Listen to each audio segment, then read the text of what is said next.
we're back with another episode of the Lakers Fast Break podcast. Gerald Glassford coming right back at you here from Lakers Fast Break, Pop Culture Cosmos, where we cover the latest news and trends in pop culture each and every week, twice a week, wherever you get your podcasts. On today's Pop Culture Cosmos, I just dropped earlier today. Go ahead and check it out wherever you get your podcasts. I and the great guys from the Super BS Gamescast talk about what video games are coming up this year and what video games we think will also be coming out this year and which ones may slide into 2026. Go ahead and check it out today, wherever you get your podcasts. I know I got a request to go ahead and talk about David Lynch, so when I get a chance, I will be talking about David Lynch in an upcoming episode as well. Rest in peace, David Lynch.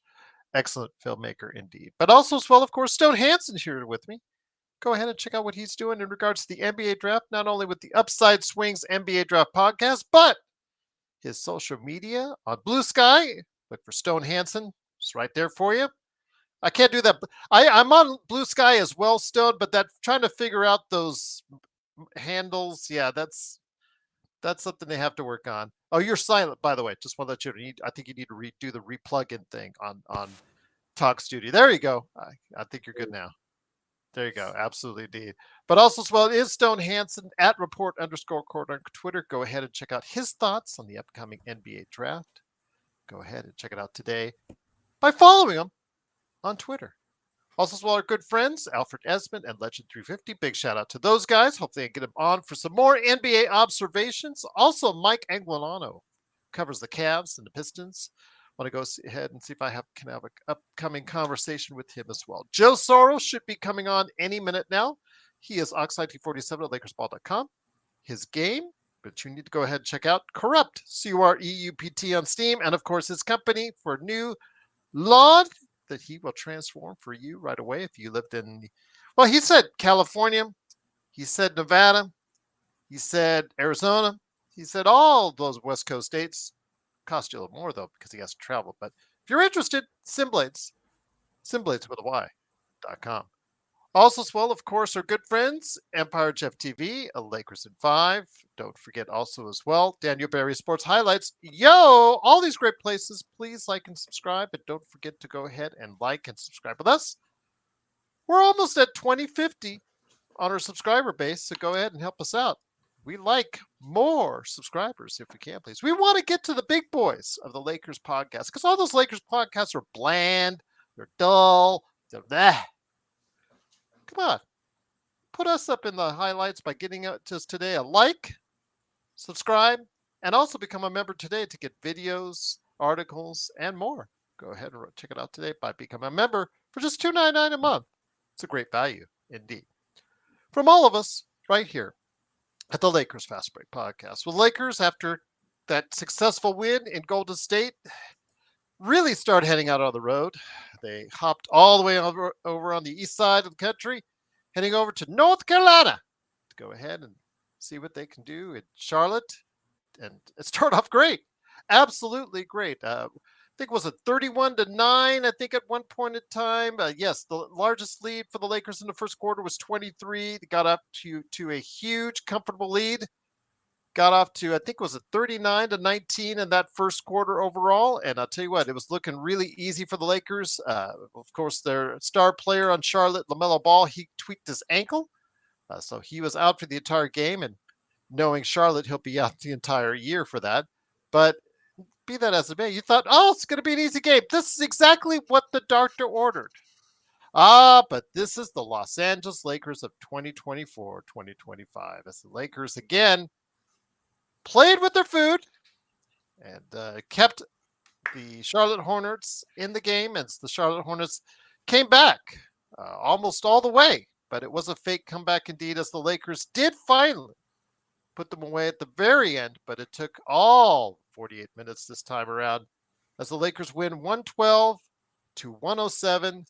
The Lakers now are still fifth place in the Western Conference, but again, their standings right now, as of right now, they are 26-18, 8 games above 500. They are almost in the positive point differential. They're at negative 1.1, so they've still got to go ahead and some work to do, but they did win 4 in a row heading into Philly tomorrow. the date with the 76ers. And here today to discuss today's game, today's victory. It's a good man indeed. It is, of course, the mastermind behind his great place to go on Twitter at report_court. It is, of course, Stone Hansen. Stone, great to have you here. Looking forward to hearing your thoughts. Long time no see. Welcome to 2025. Happy New Year, my friend. Thank you. A very successful one for you and the gang at the Upside Swings. Your thoughts on today's game? I know that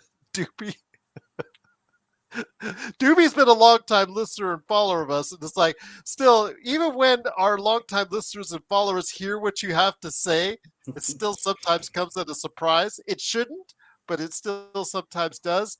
But a good victory for the Lakers today, because the Lakers did get out to that nice lead. Unfortunately, they reeled them back in to make it competitive, but still, AD with the monster game today. Was it 42 and 20? Let me go ahead and get it. Actually, it was his was coming up right here. I'll go ahead and get his stats here in a second. But what were your thoughts on today's game with Anthony Davis dominating for the Los Angeles Lakers yet again? Yeah, I mean, the first quarter was flawless, I thought. It's as flawless as you can be, and AD was a catalyst for that on both ends, really. Had we played like that all night, we probably could have sat him the entire fourth quarter because it was really just looking like a blowout. But I think the Lakers got complacent, got a little lazy, as teams do in these sort of situations when a bad team loses their best player. But even with the coasting, I think, they took care of business. That's all you can really ask for is the win. No matter how ugly or pretty it is, a win is a win. I think our biggest issue started to become the fact that we were only moving on the strong side of the ball, not on the weak side. So we had a lot of issues with trying to hunt mismatches, and it came at the behest of ball movement. When I thought the ball movement could have been a bit better, we could have got better looks rather than hunting these mismatches every time down the court. Defensively, I thought we looked okay for stretches. It sort of was like a peak and valley game for a couple of consecutive sequences. We looked good, and then a couple of consecutive times down the floor, we looked like we just had no effort whatsoever in trying to close out on the perimeter. So it was up and down on that end, but like I said, a win is a win. Ugly or pretty, it still counts the same in the win-loss column, and I'll take it. So 8 over 500 is not something I expected this season, and I'm happy that we're there. So anything on top of that is just icing on the cake for me. Once again, it is the Los Angeles Lakers. They do win 112 to 107. AD did have a huge game today, 42 and 23. And here today to discuss that game, good man indeed, it is, of course, Joe Soro. Joe, great to have you here. We've seen this scenario before. Lakers get out to an early lead, look like they can go ahead and put this one to bed, but they try very hard to bring Charlotte back in the game. I know that there were some good things as far as what you saw out there. The returning Vando, I know that there were some mixed results, pretty good on the defensive end. Offensively, it's a train wreck still yet to happen, like we've seen before. No improvement there. DFS in some spots gave the Lakers positive minutes in that starting role. Your thoughts on where the Lakers stand heading into Philadelphia tomorrow after a victory we've seen before from these guys where they just let these guys back into the game, but ultimately prevail on top against a bad team. Was that really Stone Hansen that just said that? What Stone, is there somebody over there? What'd I say? That was the most positive, upbeat. I haven't been on in a long time, Joe. I'm not trying to get thrown off the show. Are you sure there's no one behind the camera? Wow, you'll never be thrown off the show. I'll throw it off Joe first. Right, I have. I'm not trying to get a bunch of haters on me the first night. It's like Stone's like, I believe this was well. And Stone, I'll just have to answer him anyways. You'll be gone, and I'll be answering him anyways for days to come. Cool. Lakers are not contenders. This was probably the most blatant low IQ game of the year in terms of the overall decision making by LeBron James. And this is not an isolated situation. This isn't end of a road trip, tired, and everyone's just trying to get through it. This is a chronic issue where you're talking about the inability to move the damn ball away from the strong side. Well, it's hard to move the ball when the guy who has the ball isn't moving either. I don't know what the hell LeBron was doing in this game. I don't understand all that genius that I keep getting told about LeBron. You would think that this guy would, at this point, at least manage the least amount of resistance. But he doesn't. He makes it hard on himself and his team. Has anybody ever asked this guy why he shoots the ball randomly for no reason? He doesn't have to do that. And if it's simply that no one knows how to get around a screen or move, isn't that coaching from your apparent genius ball handler or greatest of all time player? I don't get it. I don't understand why this team gets stagnant so much. I don't get it. I'm still waiting for somebody to ask that question. Has anybody ever asked that question? Why does the ball movement continue? Did anybody ask JJ, or are they scared that he's going to yell at him? Why are we so reliant on isolation with LeBron? They don't need to be reliant on isolation, especially when you have someone like AD who's a respectable mid-range shooter and can get the ball down low and make something happen. I don't know. I'm confused. I'm confused on why this continues to happen.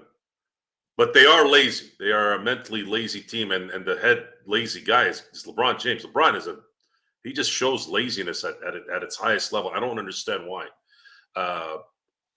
But it would have been nice to get a little rest, but I don't know, man. I think we just have to forget about all that rest crap in the NBA these days. It's not going to work anymore. Those days are gone. I just don't think it's going to happen. Tomorrow, apparently Embiid and Paul George are not playing. Is that correct? Anybody confirm that? Answer. I haven't seen any confirmation on it yet. So okay, go ahead. I'll look it up now. Yeah, look it up, because I'm always a little weary on people not showing up because all of a sudden they're off the injury report as soon as the Lakers are on the schedule. Bleacher Report is saying, and it said that posted 4 hours ago, that Paul George is out versus the Lakers with an injury, and Joel Embiid will miss the next 2 games. So according to this, they'll be out. The Lakers have been terrible in Philly the last few years. It would be nice to take advantage of this. I wasn't expecting. You're awesome. Thank you, Raphael. Wow, I haven't heard that one before. Yeah, Raphael just gifted out 10 memberships. Thank you, Raphael. Very kind of you. You're awesome. So. Truly appreciate it. Who's saying that? Who's saying you're awesome? That's because the new I know. Who's the guy? Is that us? I don't know. One of our guys?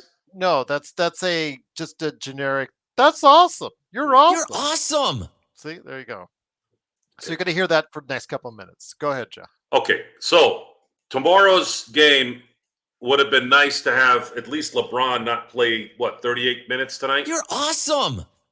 What was it, 38? Yes, you're awesome. Yeah, 36. And then Anthony Davis played 37. Can they muster up enough energy to beat Philly without their guns? That's going to be the question. You're awesome. Yes, you're still awesome, Joe. I know I'm awesome.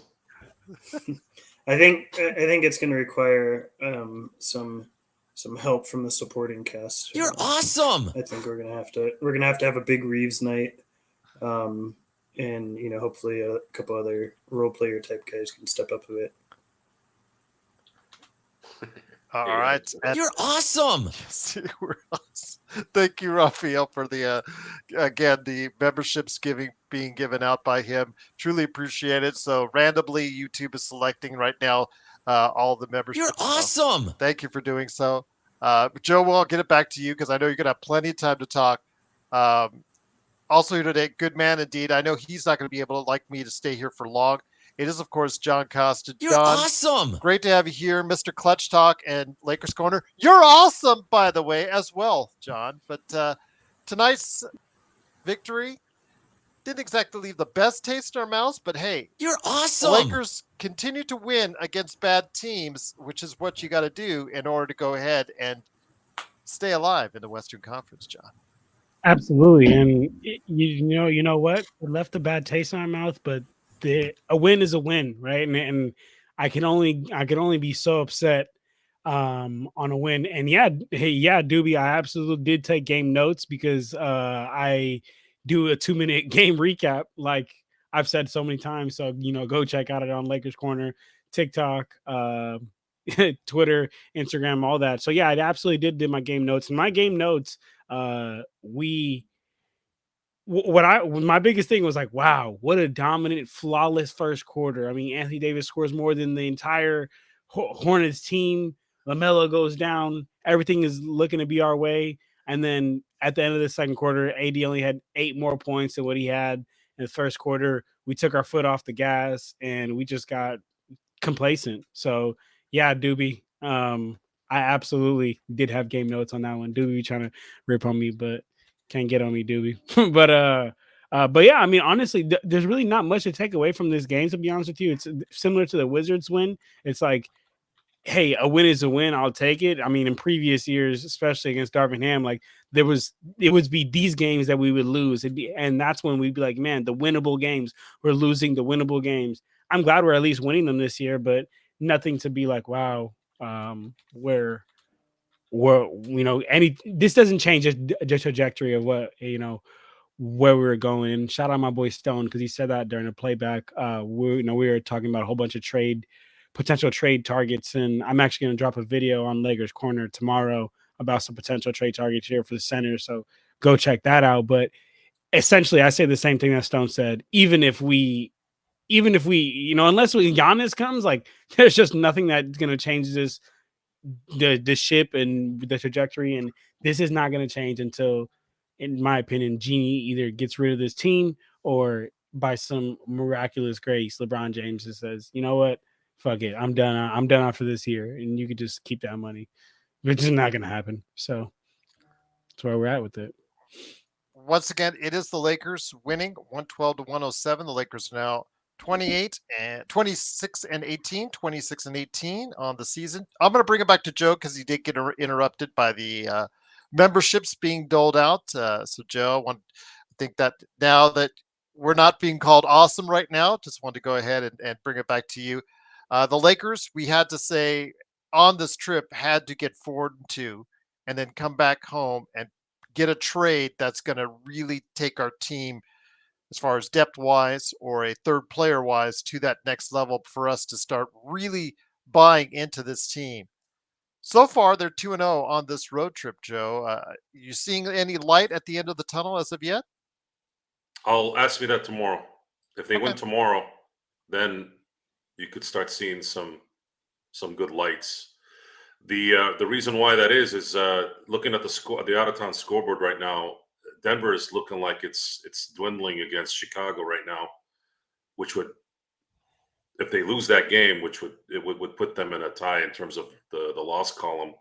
Memphis is getting waxed, so they're going to lose a game. Houston is battling Boston right now. Yeah, that's a tough one right now. So the Lakers can get a game up on almost everyone above them, other than Oklahoma City, which I'm not counting them because they're gonna get the 1 seed. So yeah, tonight won't be for naught. It could be a full game pickup from all 3 teams that are above them, but they can't ruin it by losing to the Sixers with all pretty much their entire team not playing, other than Maxey. And I feel they'll be able to beat Washington, and that's how I'm looking at this. I don't. We discussed a lot about the future of the Lakers, and I think I'm kind of burnt out on that, and it's been like that for a few months because if that's the case every game, you might as well not watch the games. So I'm gonna watch these games, and I'm gonna try to focus on each game as much as I can and discuss future games as well, just because we're always trying to figure out what the next setup is going to be. So there's a glimmer of hope that they'll get into that playoff standing that's not going to include a play-in. Right now, if they have a successful road trip, which is at least 4-2, they're gonna be on pace to probably get in the top 6. But we're gonna not know until that end of February schedule through probably the end of the second week. That's probably going to be the biggest one, and we're going to know more in about 11 days on if they're going to get reinforcements. They need reinforcements. Not a lot of assets to throw at it, but enough to where they can at least get someone to sit next to AD at the very least. And then cross your fingers that they have some luck like Boston did last year in the East, where every single round they played it had an injured star on it.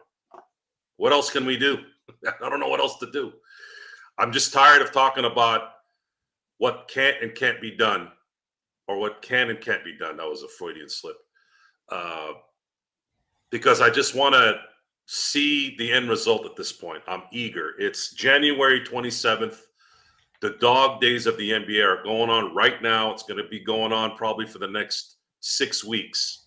Once the middle of March starts to hit, that's when things start to get interesting, because now placements in the standings start to become more obvious. Not likely going to be any locks because there's so much parity right now between 3 and 9 and 10. But the Lakers seem to have bucked whatever has been going on the last couple of years. They're not going to have to kill themselves after the All-Star break, it looks like, to get into the play-in. I think if they just play like what they've been doing here the rest of the way, there's a very good chance they're going to get at least a six seed. But that's not going to be enough. This team, if they want to have any chance of winning a championship, or at least competing for one, they're going to have to get a top 4 pick, top 4 placing in the standings, and that's all I'm really looking at right now. And every game matters. It's unfortunate, but every game matters. Once again, it is the Lakers Fast Break. It is Joe Soros. Stone Hansen returning to us. We missed you, Stone. Along with John Costa, Clutch Talk and Lakers Corner. The Lakers do win, 112-107. Stone, I bring it back to you.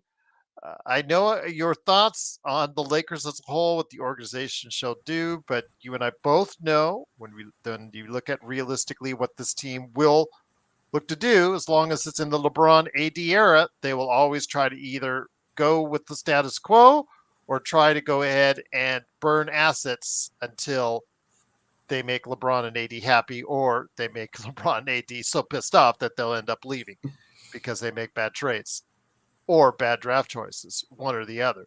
Your thoughts, though, Stone? Again, this team, 8 games above 500 now. They are only lost once against a sub-500 team. Tomorrow, hopefully they'll do and continue the same on against Philadelphia.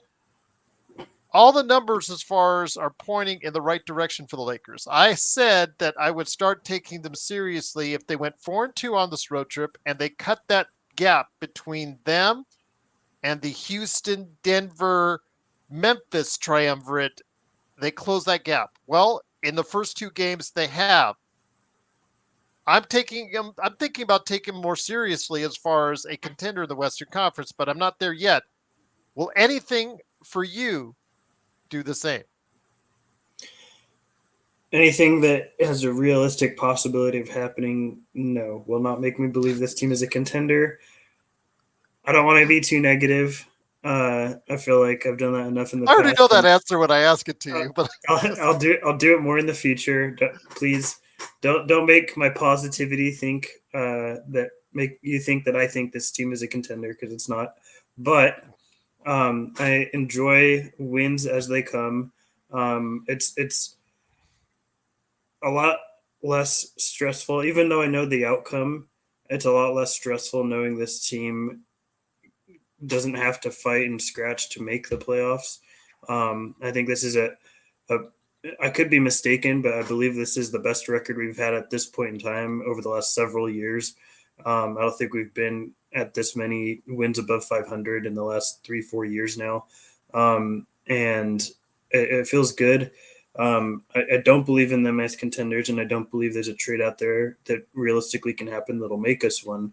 But I do think we are at a point where we're no longer looking at this team as, is it going to come down to the final game to see if we can make the play-in, or are we going to have to be, scratching and clawing our way to see if we actually have a chance at even making the playoffs? I think this is a team that is going to make the playoffs.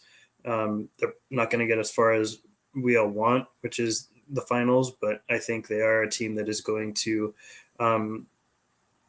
be in a better position than they have been the past several years, and that's an improvement. And I think is somewhat of a testament to the coach. JJ has had his faults, and I think we saw some of the warts tonight, but I think that is a bit of a testament, even though the roster hasn't completely upgraded. It is a little bit better, but I think the coaching has taken us there too.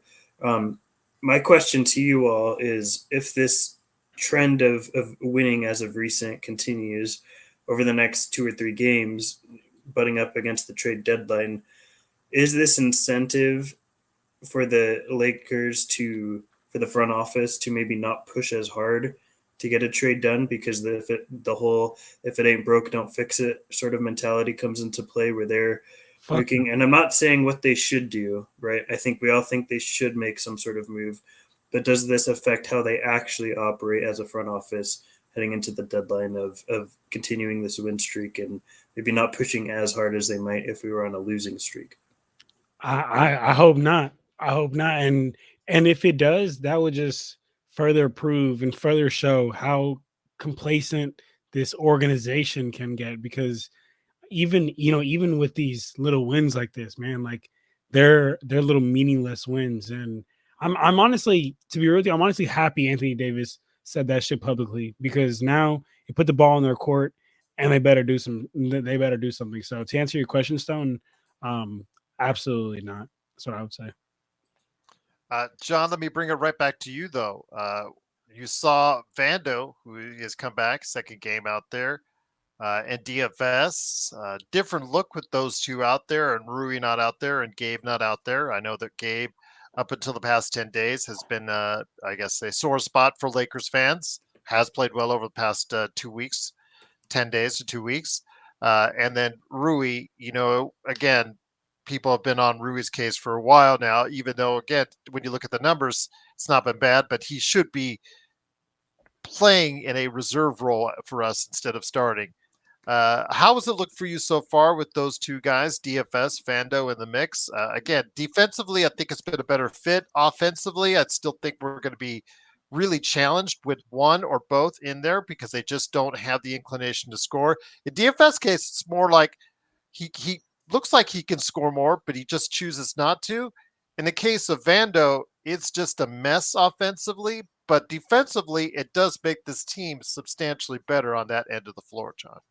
Yeah, and honestly, I mean, we gave up our primary ball handler, one of our primary playmakers. Well, I mean, I guess besides LeBron, in my opinion, he was the only other one that we had for Dorian Finney-Smith. Why not let it fly? Why not go all the way full throttle on this on this experiment? It's like, if we're gonna bring him onto this team and bring him on to play a role, like let's put him in full-fledged and let him play through his mistakes. And I agree with you, Gerald. I think both, whether it's Rui or Dorian Finney-Smith, we're going to be lacking a bit on the defensive end. But if we put Dorian in there and allow him to play through his mistakes, allow him to get continuity with those other 4 players, man, I think that the sky's the limit. I mean, there's just so much you can do. There's just so much more you can do on both ends, I would say, with Dorian Finney-Smith over Rui. And I think that it would give the team a better understanding of their roles. Players would know, all right, I'm coming off the bench. All right, no, this is my role to start, do this right here. And I just think it would be better overall, defensively, offensively, just allowing Dorian Finney-Smith in that in the starting lineup. And yeah, I agree with you, Riddell. I will. Oh, that. Hey, do you agree with Rodell? All right. Because that's all fun. It's because Riddell said Dorian Finney-Smith's a much defender than Rui. And yeah, I agree. I mean, he is. And that dunk was, man, he bodied Miles Bridges. I'll say this, though. Darren was asking where Gabe was. He bagged knees, I believe, in the Golden State game, and he has a sore knee and is listed as day-to-day. And then Rui's still out with the calf strain, listed as day-to-day as well. Stone, let me bring it back to you, and then I'll bring it back to Joe before I head on out. Stone, again, this team, where it stands now, when you look at it on the surface, looks like a team that maybe should start thinking about building something for a run here in the Western Conference. I know you said that they should be looking in a generally different direction, but it's that allure, Stone, that because the Lakers at this time in the past 2 seasons were not really at this level. I mean, it took them late charges in both seasons to get them where they're at on both those occasions. This year, it looks like they're a little bit more comfortable in the standings as of now, although that's subject to change. So the temptation there, I'm sure, by the front office is to build upon it and use whatever assets they can, especially if their star athletes are calling them out on it. So what can you do if you're the front office? Well, you really only have 2 options, and it's acquiesce to the player, your star player's wishes, which has always been the core of who the Lakers are, and what I believe they will do, or it's do what they think is best, which might be what the players think is best, but also might not be. Might be what I think is best personally, which is hold on to your picks and move forward with those picks held. And if the players don't like that and they want out, so be it. But you're holding on to those picks and you're starting over when they leave. That, in my opinion, is the least likely outcome. I think the Lakers end up trading those first round picks that they have and the seconds. This is a team, this is an organization that is known for doing whatever they can to make their stars happy. And I believe, AD coming out publicly, that's not just some gimme. That's AD and LeBron. I'm sure they talked together beforehand about whether AD should do this. And that's him coming out publicly, putting pressure, like John said, and putting the ball in their court, no pun intended, on making them the decision makers, ultimately on how this team operates moving forward. If you're a star player in your 30s, of course you're going to want every opportunity you can to go as far as you can. I don't blame them one bit. That should be what you want if you're an NBA star in your 30s. If I'm an organization, I think differently, and I've expressed that in the past. And if you're watching, I'm sure you've heard me say it, and if you haven't, you can go back and listen. I'm not going to repeat it, but I think this is a team that is going to spend what they can at the deadline. They're going in with the mindset of being buyers, and they're gonna use those first round picks, I believe, to get the best player that they can. I don't think this is. I think they got their depth with DFS here early on, and I think that they believe that they have sufficient depth with who they have rostered, and I think they're going to try and make the move for the best available talent that is going to be on the market. Who that is, I don't know. And generally speaking, there is some random player that you don't expect that pops up in trade rumors 2-3 days before the deadline and end up getting moved. Maybe it's that player, who knows. I don't think the Lakers have the capital to afford some sort of max guy, but I think they're going to try and get some sort of pretty impactful name here headed up to the deadline.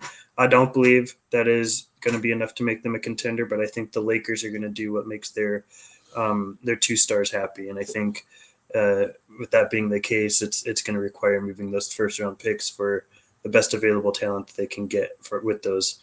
We'll see. I am interested to hear your guys' thoughts on what they do and what you think they do.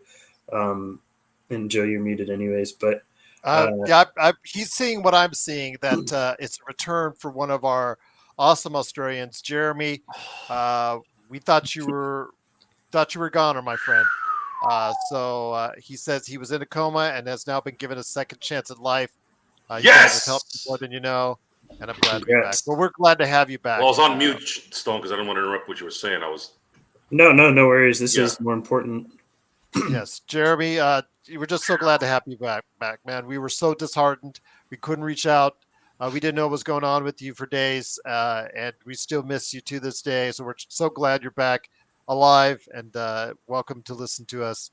So yes, it's just so great to have you back, my friend. My brother. Joe? Yes. Joe?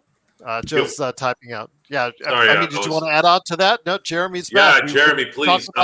Jeremy, now. email us your contact info for next time, just in case. Yes, please. We were worried. Look, it's been a weird couple of months in my life. There's been some stuff that's happened.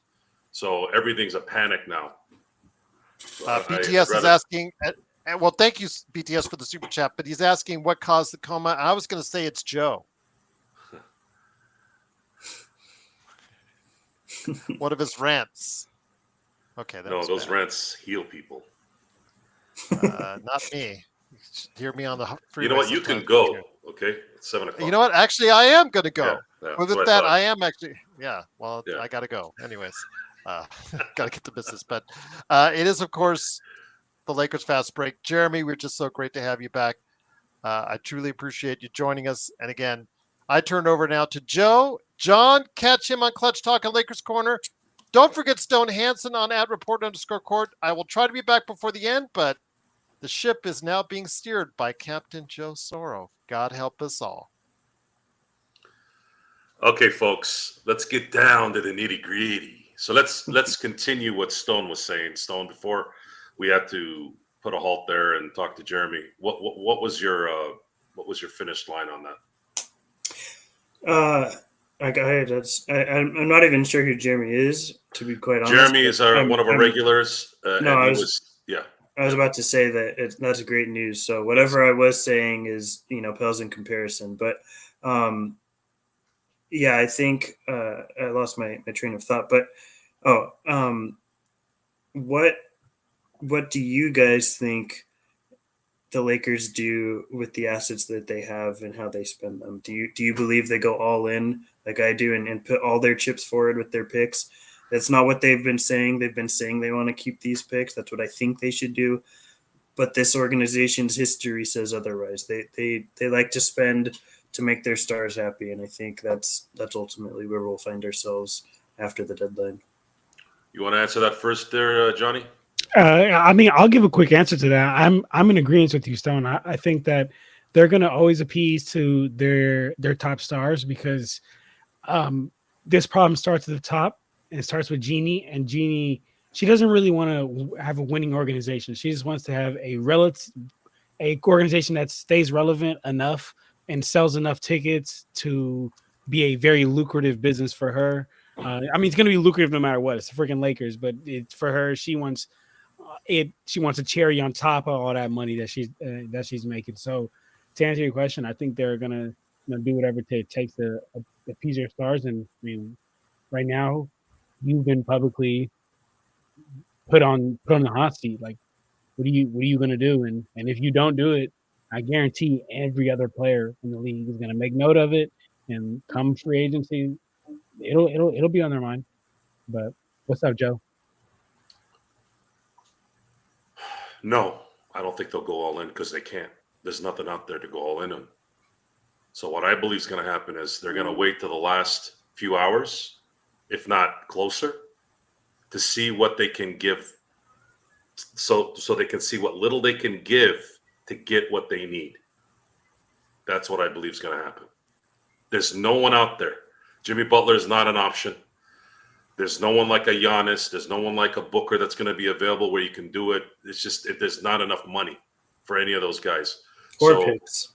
Or picks. So the Lakers have to wait it out because that's what teams like Washington, teams like, I don't even know if Utah or Toronto are even in this because Masai is a disaster and Danny Ainge is a disaster to work with. I just don't see those things happening either unless they completely sell out for whatever reason, right? But there's no way there's anything out there that's going to be available that's worthy of dropping anything.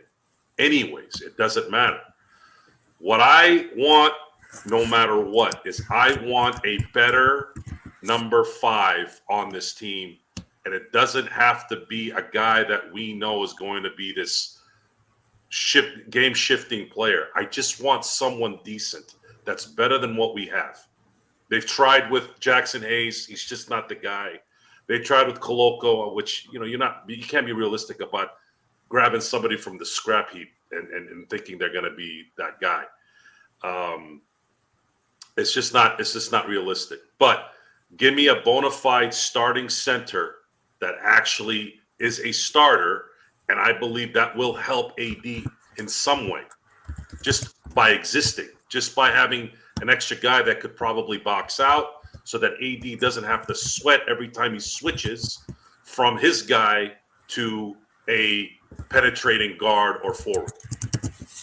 And if you can do that, then you bettered the team for the stretch. And then you have to wish that you get a playoff spot, and you have to get that first round at home. You have to get that if you have even an inkling of a chance. And then count your blessings to see if you can avoid certain things until it's too late, until it's, inevitable. There's no other way, guys. There's no other way. This team tonight, this is not a singular issue. This is a constant issue of focus. They're just not focused enough. We're going to have to see if they're going to get focused in the playoffs, which they may get focused. The issue, though, is are they going to run out of gas like they run out of gas every year against Denver should they meet Denver? Denver, the only example I can use is they're the Floyd Mayweather to our anybody in boxing. Floyd Mayweather, I'm talking about Junior, obviously, Money Mayweather. Money Mayweather would allow his opponent, especially in the latter part of his career, to, I don't know if it's a false sense of security, but you would see the first 3 rounds go maybe 2 out of the 3 to his opponent. And as soon as Mayweather got the speed and the feel of his opponent, he'd start pouncing like after round 4, and he had no shot after that, the remaining eight rounds. You didn't have the stamina. He'd make you miss, and he'd stick you until the fight was over. That's pretty much how he ended his career. That's what Denver does to the Lakers. The only way to combat that for the Lakers is in some way to preserve LeBron and AD at the end of games, which that's what is going to help in terms of getting a center for AD. And I don't know if we're going to ever have a chance to get somebody else that can score in the backcourt. I don't think that's going to happen. I don't think there's going to be enough talent out there to do that for the limited resources we have. And then now you're going to just got to pray that if AD's enough to keep him preserved in the end of those games. So that's it, guys. I don't know where else we can go with this. They would need a miracle. They would need some kind of trade with some team that hooks them up for future stuff. Hey, man, come on, guys. Take what we can take now. I promise you in the future, if something comes up, hey, we'll hook you up. But I don't think Rob has that kind of relationship. I don't think he's good enough. All this stuff about Jeannie and Rob is not about, oh, they're not, going forward things. They're not good enough at their jobs. They're just not good enough. And that's just what it is. And there's nothing, I don't think anything's going to change that. So that's pretty much where I go with that. I was just checking the out-of-town scoreboard, Stone. Looks like Denver lost to Chicago. Houston, I think, won on a last-second shot against Boston. That's kind of like a win-win in a lot of ways. and Memphis got waxed. So the Lakers right now, looking at the standings, are tied with Denver in the loss column, and they are down 2 games in the loss column against Memphis. Things are getting tight. Yep, things are getting tight. Yes, I know, Eduardo, but this isn't a beauty contest, unfortunately. Can I throw out a couple names and just to see sort of where your head's at on whether the Lakers you think would spend both first round picks on these players? Sure. So we're ruling Jimmy Butler out. Brandon Ingram. You think the Lakers, if they had the opportunity, would spend both first? And Rui obviously is involved in these because of his salary. Okay, let me ask you this, because it's you. Do you give up 2 firsts for Brandon Ingram, and does Brandon Ingram now scare the hell out of teams if he's there as a third guy? Because that's exactly what you're they asking need. me to answer as Stone or as the Lakers. No. I can't. Stone, I'm sorry. I don't know what the fuck you're doing right now, but I can't do this. You got to be Stone Hansen. I can't handle this nice shit. Sorry, folks. If you guys want some positive shit, that's great. I need you to tell me the truth. If it's me, no. If it's me, I'm not spending these first. Is my whole thing. Unless you're talking about Luka or Shea or someone, which obviously they're not available. I'm not spending these first round picks. So let's go with this. Let's say that trade happens. Who's going out? They're going to want Austin, right? Rui, Vando, and Gabe, I think, gets the salary pretty close to what you need. Why would they take Vando? They're doing it for the first because he's not re-signing with New Orleans. Okay. So you get rid of Vando, which is good for the Lakers. That's a big contract you can get rid of. You get rid of Rui, which is a favorable contract for New Orleans. And then who was the third guy?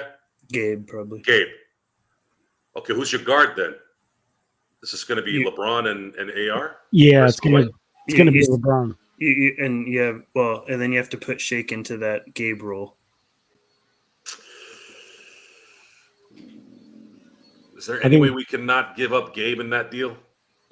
For Brandon Ingram, financially, I think you have to. Shit. That we would need a third team, I think, involved in some way to get a guard that could. Would the Lakers, do you think, do that though?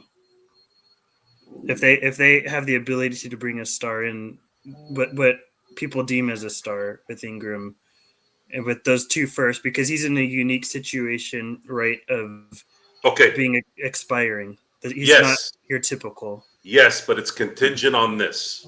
Let's say the Lakers are able to get Valanciunas out of Washington for a couple of seconds, but the thing is, we got to send another $10 million over there. Who the hell are we going to send over there? That's what I was hoping for Gabe. Yeah. So it would, if the Lakers were able to get a legitimate starting center, regardless of if he's skilled or not, at least he's a starting center who could take up space and not be a complete just basket case like a Jackson Hayes. You get that guy, and then you get Brandon Ingram, you might have a shot there. Yes, I think they do that deal. Your other option to substitute Gabe would be Christie plus like one of Reddish or Hayes or Shake or Wood. You said you weren't watching the games recently? You weren't able to? Yeah, over the past month or so. John, would you say that Christie's been playing good one-on-one basketball in the last few weeks? One-on-one, no, but I would say he's been playing his role better than we've ever seen from him. Okay. You didn't think him guarding John Morant in the last game against Memphis was pretty good? It was, and that's his role. But in my opinion, he's not exceeding that. He's playing his role. So Brandon Ingram can be the scorer. He can basically be the two-way guy that you're were hoping to get. Yes. Or would hope to get. He's your top 3 scorer that the Lakers have been needing. But there's you're sacrificing in other areas. in depth. And I think that if we've seen anything these last couple of years deep in the playoffs, like having a deep team really, really matters. And your future, you're sacrificing with those picks. But he's in a unique situation where you don't typically get a player like that for only 2 firsts, but he's in a situation where he's expiring. What is New Orleans' mindset right now? Where are they mentally? Tanking. That's the key. I have no idea for this season. Tanking long term, it's anyone's guess. If they trade Ingram, the question is, do they trade Zion or do they keep him? And that determines their future. Wow, Doobie, that's a crazy take. Would they trade Zion to LA? Zion's in a different situation where, because he's not expiring, I would presume that they would want more than 2 firsts for him. Whether we agree that he deserves that because of his injury history, I think at least me, and I would assume one of you at least, would probably say no.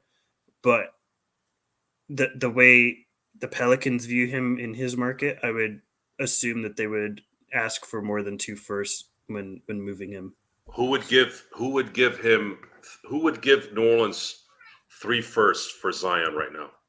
Who would want him? Let me look across the league. Hold on. I have to think of who actually has 3 firsts. That's And the who would first want step. who would want to take that chance with him? See, maybe me being a Laker homer, I'm thinking, okay, if I'm sitting with Zion, and unfortunately it's not me because I feel like I could do it. Rob, I don't know what the hell he would do. He'd probably talk about I don't know, the Father and the Son and the Holy Ghost shit. I don't know, but it's that's sacrilege. I'm sorry, God. I had discussed this a few shows back. I said, if this was a possibility to get Zion, the first thing I would do is I would ask for permission to talk to Zion one-on-one. And I would actually fly him into LA and say, hey, listen. Or if they're playing New Orleans, are they playing New Orleans before the deadline? I don't think they are they? I'm not sure. I usually have my stuff here, but I have so much stuff going on here. Let me. I'm sorry, folks. Let me get the. I'll pull it up. Let me right chime now, in real quick as you pull it up. Yeah, keep going. I'll pull it up. I don't believe you can have a championship front court with LeBron, Zion, and AD, those 3 together. Their skill set wise, I don't think it works together personally. No, we don't, Joe. I'm not thinking about. You're right. I know. Shit. It's got. I don't know. I'm so in the dark here on what. Okay, let's just say New Orleans, like, look, we can't get more than 2 firsts from anybody. And the Lakers are willing to do that. Yeah. You sit down with Zion before you say anything and say, listen, we know you don't want to be in New Orleans. We know. But this is not just a 2025 decision. We want you to be the guy. Do you want to play basketball? Do you want to be great? Because there's guys that have flipped after 4 or 5 years of not being well. Well, go talk to Chauncey Billups. Granted, he didn't do it the way Zion's doing it, but there's a very big chance here that if you care a little bit for this, we'll make you a star. But you can't be eaten the way you've been eaten, and you got to be dedicated to this. Now, there's stipulations in his contract, right? His contract's a little unique, isn't it? Yeah, he has some incentive type stuff. Right? So, but I'll be Rob, right back in a minute. yeah, is Rob good enough? Is Rob good enough to see that, to observe that? Can Zion convince Rob of that he will be dedicated from here on out? And how do you believe that? Does it matter? I don't know. I'm gonna be honest with you, Joe. I think what you said about Zion is so on point. I think he just needs a new scenery. I think he just needs a new scenery, and especially with New Orleans. Like, I'll be honest, I haven't traveled much in life, but I hear that the food over there is amazing, and I'm not even trying to be funny. Like, it's totally okay. You know, some people are just more like bigger boned. Some people just like to eat more. And I think him being in that market where nobody's holding him accountable, where he has all this great food around him, he easily falls into laziness over and over. And it's hard to lose weight when you're already a big bone dude and you keep getting foot injuries. Because how do you lose weight? I mean, unless you just want to go to the sauna all day, you're gonna lose a whole bunch of water weight. That's cool and all, but the real losing weight is getting out there running, whether it be outside on the treadmill, doing whatever, and you got to be active. And it's hard to be active. You constant constant foot injuries, especially if you're a big bone like that. Let me see. Jeremy said, anyway, guys, just wanted to drop in and say hi to Lakers Fast Break. Really awesome to see you guys, hear you all. Yeah, Jeremy, email us, please. Email us Please so we do. can stay in contact. We'll talk more. Have a great night. I'm glad you're doing well. Man, that just made my night. Thank you for hitting us up. Man, I didn't think we were gonna be talking this after this game. I gotta be honest. Now I'm really starting to get into that trade mode. Trade deadline. We're gonna definitely be getting. It's gonna be a hotter discussion here in about a week. But man, I guess we're gonna have to wait. Wait. But again, for those of you who came in late, Lakers take down Charlotte 112-107. It started out really, really well, but ended like most Laker games, just kind of lazy. But they win nonetheless. They're going to be facing Philadelphia tomorrow in Philly without Joel Embiid and Paul George. My hope is that the Lakers can somehow muster enough energy to get that win as well. You don't want to lose these games at this point. You want to make sure you take advantage of it, especially with Denver and Memphis losing tonight. Let's see if we can answer some questions here, Doobie, because you see we have something there, Joe. See, you're right, Doobie. I'm starting to get intrigued. I just don't know if I want to get myself hyped up too much. I think Brandon Ingram would definitely help. I just don't know how that's going to work. I just don't know what would go out and how depth would kind of be at that point. Yeah, I'd definitely be shot at that. Let me see. Somebody said design is no good in LA. Too many porn stars out here. Wild. And Zion is no good. Graph, too many porn stars out here. Oh boy. Hey, Graph, if you think that Zion Williamson is the only one tickling the 304,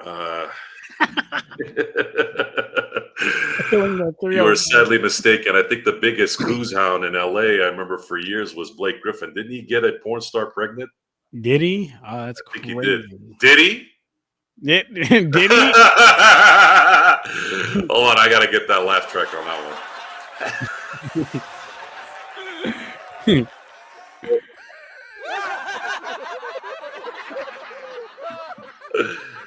So Eduardo, what's getting you excited, Joe? Is it Vando and DFS?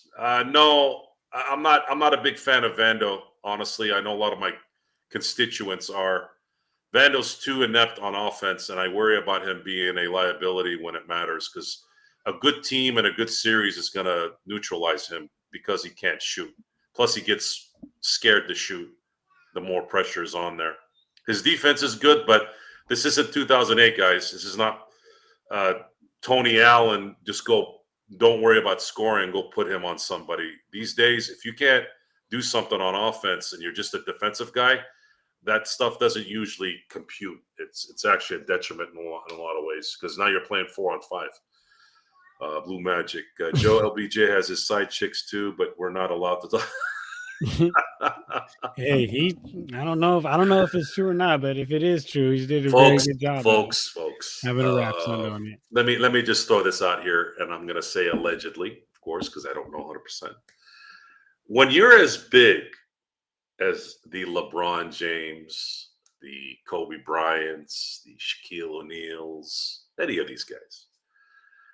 These guys you have no idea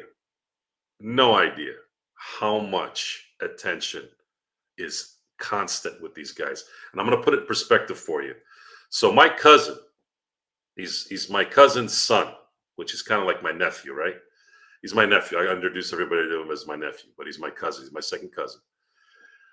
He is a amateur bodybuilder, and he just won a show not too long ago and got a lot of pub from that.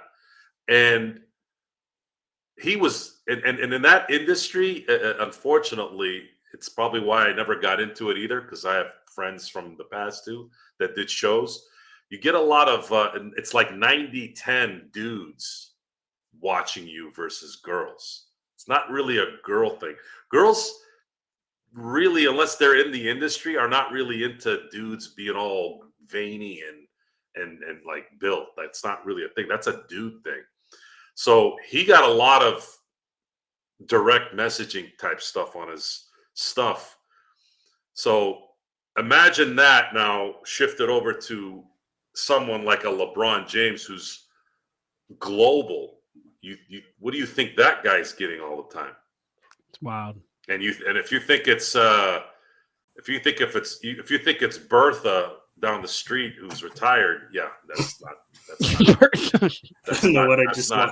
what's coming at him. Yeah. And wow. I heard a story, and I'm just going to leave it at this. I allegedly heard that, Denzel has his preferences as well. And of course, any movie star of that stature has their situations as well. But anyways, I digress. Stone, welcome back. Did you take a couple shots of tequila to relax a little bit more? No, I had to take a phone call. My bad. Oh. By the way, how's your work doing? It's good. I enjoy it actually. I'm just working a lot because I'm trying to save some money, but so far it's been good. So, are you going to be back tomorrow? What is tomorrow? Tuesday? No, Thursday. I think I'll be back for that game because it starts a lot earlier. Wow. Is it tomorrow? Which one is it tomorrow? Does it Tomorrow starts early. Tomorrow starts 4:30. Oh, tomorrow. Okay. Yeah, tomorrow I think I can do it. What time does Thursday start? Maybe missing it. Probably 7, like always. Hey, Joe Rogan's pops. Are you whistling whistling to the wheat field? Is that what you were doing over there, being the Bushman of the Kalahari? That's a Sopranos reference, guys, in case you guys don't know what the hell I'm talking about.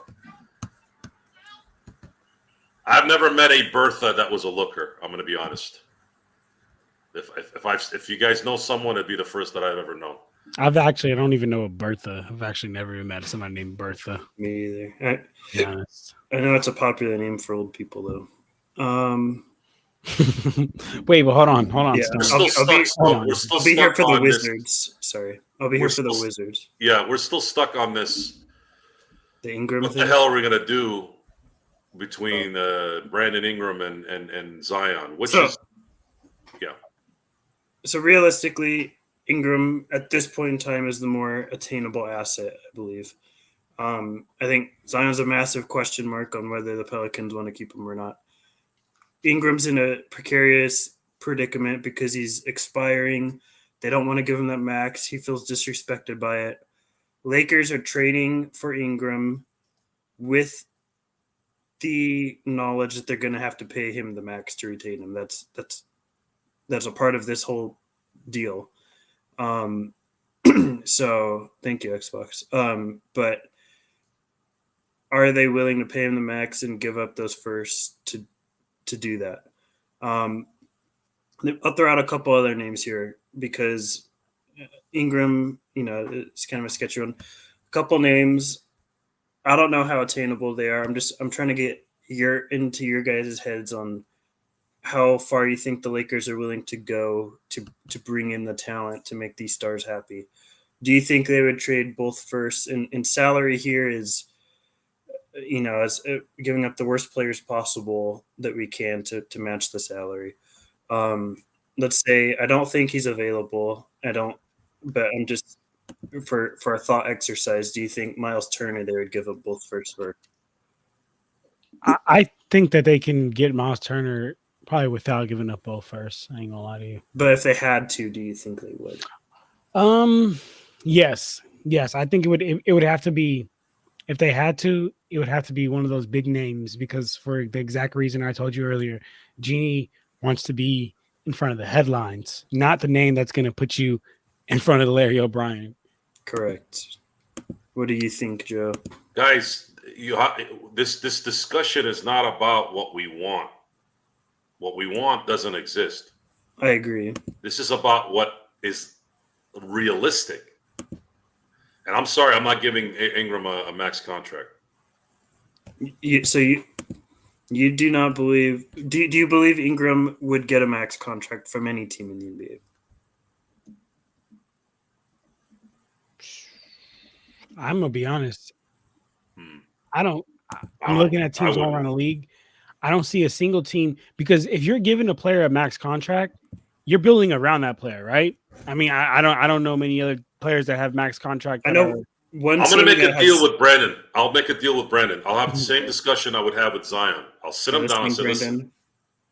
Yeah, I'll sit down with Brandon and say, listen, Brandon, you help us win a championship. You help us win a championship, and we'll give you a max at the end of the year. That's the deal. You don't want to roll with it, then we can't do this. And do you stick by it, Joe? Hell yeah. If he hold on. If he has a stinker, like remember how James Harden had a stinker in the playoffs, but Daryl Morey had promised him to give him the max, but then Daryl Morey didn't give it to him because of the stinker he put up, and then James Harden went around, outing Daryl Morey. What would you do in that situation, Joe? Do you stick by your word even if he puts up plays like ass? I always stick with my word. I love that. The amount of the Lakers winning a championship because Brandon Ingram did what he was supposed to do, that's the point. Okay. If you don't win a championship, I'm sorry. You either take a lesser deal or you go and you'll be a free agent. You can go test the market. But you're going to get a better deal. You're going to have his bird rights at that point. He's going to want to sign back. That's the deal I make.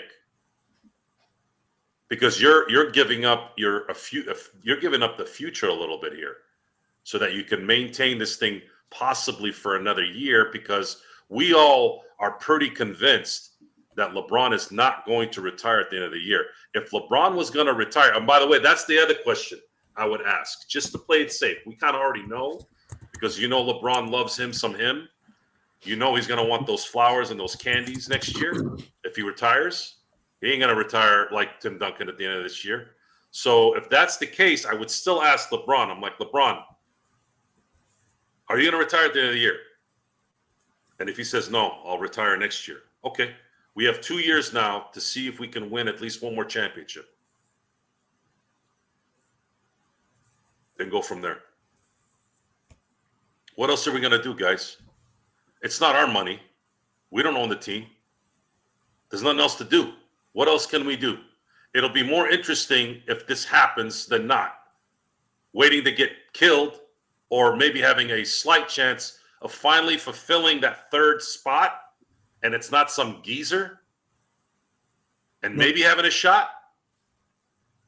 Let me throw a couple names. We talked about like the bigger names, but again, answer what you think Rob would do here. Kyle Kuzma, if you give 2 firsts and Vando and Wood or something to make that salary work. God damn, no. Hell no. I hope Rob doesn't do that shit. How desperate are they is my question. No, he's not that dumb. We're not that desperate. No, they would have done that for DeJounte Murray if that was the case. But that would have fit. DeJounte Murray would have fit. And he would have. Yeah, exactly. He didn't do it for DeJounte Murray, and he ain't going to do it for Kuzma. I see what you're saying. Okay, yeah. I agree. It's a matter of, or do you think they split these first for 2 players, right? Maybe a first for Jonas and a first for someone else. I wouldn't do it. I know you wouldn't do it. No, I don't think he's doing that either. Honestly, I don't know necessarily how exactly the cap works out of it. So if you guys that are some cap experts in the chat or here, I mean Stone or Joe here, if you guys know, definitely jump in here. But I would not be opposed to Clint Capella. I'm not gonna lie to you. I know he's definitely on his way down, definitely declining. He's putting up like career lows comparatively to what he's been putting up in the past. But also, like we all watch basketball here, we all understand that basketball, like numbers are not black and white. And the reason why I think he's been putting up career lows is yes, not only is he getting older, he's just turned 30, but also like the Hawks have been trying to fade him out of the lineup and fade in like that Uneka guy, the one that went to Chino Hills. Yeah. And like on the defensive end, like I think he would make our defense like even better, give us even better rim protection. He's also extremely reliable. So like for the games that AD like inevitably like misses, he could be there. He could be there for. He also is a solid pick and roll threat, especially not really picking and popping, but more rolling to the hoop. So I don't know how you guys feel about that, but just because like I don't want like for what we're gonna have to give up for Jonas Valanciunas or Vooch or like Robert, like the Time Lord. I just think he gets hurt too much. So for not mortgaging insane amount of money and having someone that relatively fits, I honestly would go with Clint. I don't know how you guys feel about that. It financially would require Rui and probably Wood, or Rui and Hood-Schifino, which who cares? Or it would be Gabe and Vando. It would be one of those two pairings to get him. And I like Capella the most out of the old guys, Jonas, Vooch, and Capella. I would, out of all those guys, still prefer Rob over all of them. And I think Rob is the most likely out of all those guys to get a first from a team. Yeah, Ali, we're not going to be able to get Kessler because Danny Ainge is going to want your soul for those stupid players. Let me clear something up really quick. Kessler's not who Lakers fans think he is. People think he is this shot blocking, rim protecting machine, double machine. He has Hassan Whiteside syndrome. This is a player who chases blocks to the detriment of the team defense as a whole. This is a team who is a good rebounder, or a player, who is a good rebounder. He is, decent around the rim as a finisher, but he's not super skilled on the block. He doesn't have great footwork. He's very slow. He is not who people think he is. He's just not like this rim protecting monster. A lot of his rim protection comes at the behest of and to the detriment of the team defense as a whole. So I think people get caught up in the numbers, caught up in the stats of Walker Kessler, and they see the highlights of these big blocks at the rim. And he has, these huge per 36 numbers. But the reality of who he is when you actually watch his film is not who the numbers portray, in my opinion. So I'm pretty opposed to sending out what it would take to get Walker. But it does seem like the Lakers have had long interest in acquiring him, and that makes me worried. Not so much as that we will acquire him, because I don't think we will, because as of Joe just mentioned, but it worries me from the perspective of we are targeting the wrong talents. We are looking at the wrong talents to bring in, and that concerns me because the Lakers can't be targeting the wrong players with this team. They have to be really precise with who they want to go after. A list of names that will really fit and work well with this team and help this team. And to me, Walker is not one of them. And the fact that they're that interested in him is throwing up a bit of a red flag for me in that regard. Yeah, I love that. How do you know who they're looking at? Are they? There's not really a lot of information out there on who they're looking at. I do know that they liked him pre-draft a lot. They really wanted him, and I know that. All I know from this deadline is just rumors that have been out there that they've wanted Walker, but it would check out with what I had heard pre-draft with the Lakers and how much they liked him. I heard a lot on that as well. And what's up, Zach? Appreciate you tuning in here. But honestly, Stone, I really like what you're saying, because I'm gonna be honest. I was pretty intrigued on Kessler at first too, and I watched a couple of Utah Jazz games, and I did think that he brings some great rim protection, and I was like, all right, well, for the right price, I'd go for it. But now seeing the way what Danny's gonna make us pay for that, for a player that to your point, it isn't even all that it's made out to be. And this is one of those times when, like I was saying earlier, numbers just aren't black and white. Like, you can't not just look at the numbers and say this will translate to every other team. Love the Hassan Whiteside example, because that man went to honestly, that man went through it, because he went to machine. Yeah, right. Exactly, right. Like, people thought he got like a max deal, bro, just off like 2 years of just blocking shit, like beating shit up. But yeah, no, I agree with you on that. I do want to just real quick, because I'm about to hop here to go do my game recap. So I just wanted to say thank you to everybody. Stone, I hope I see you tomorrow. If not, I'll be here Thursday for sure.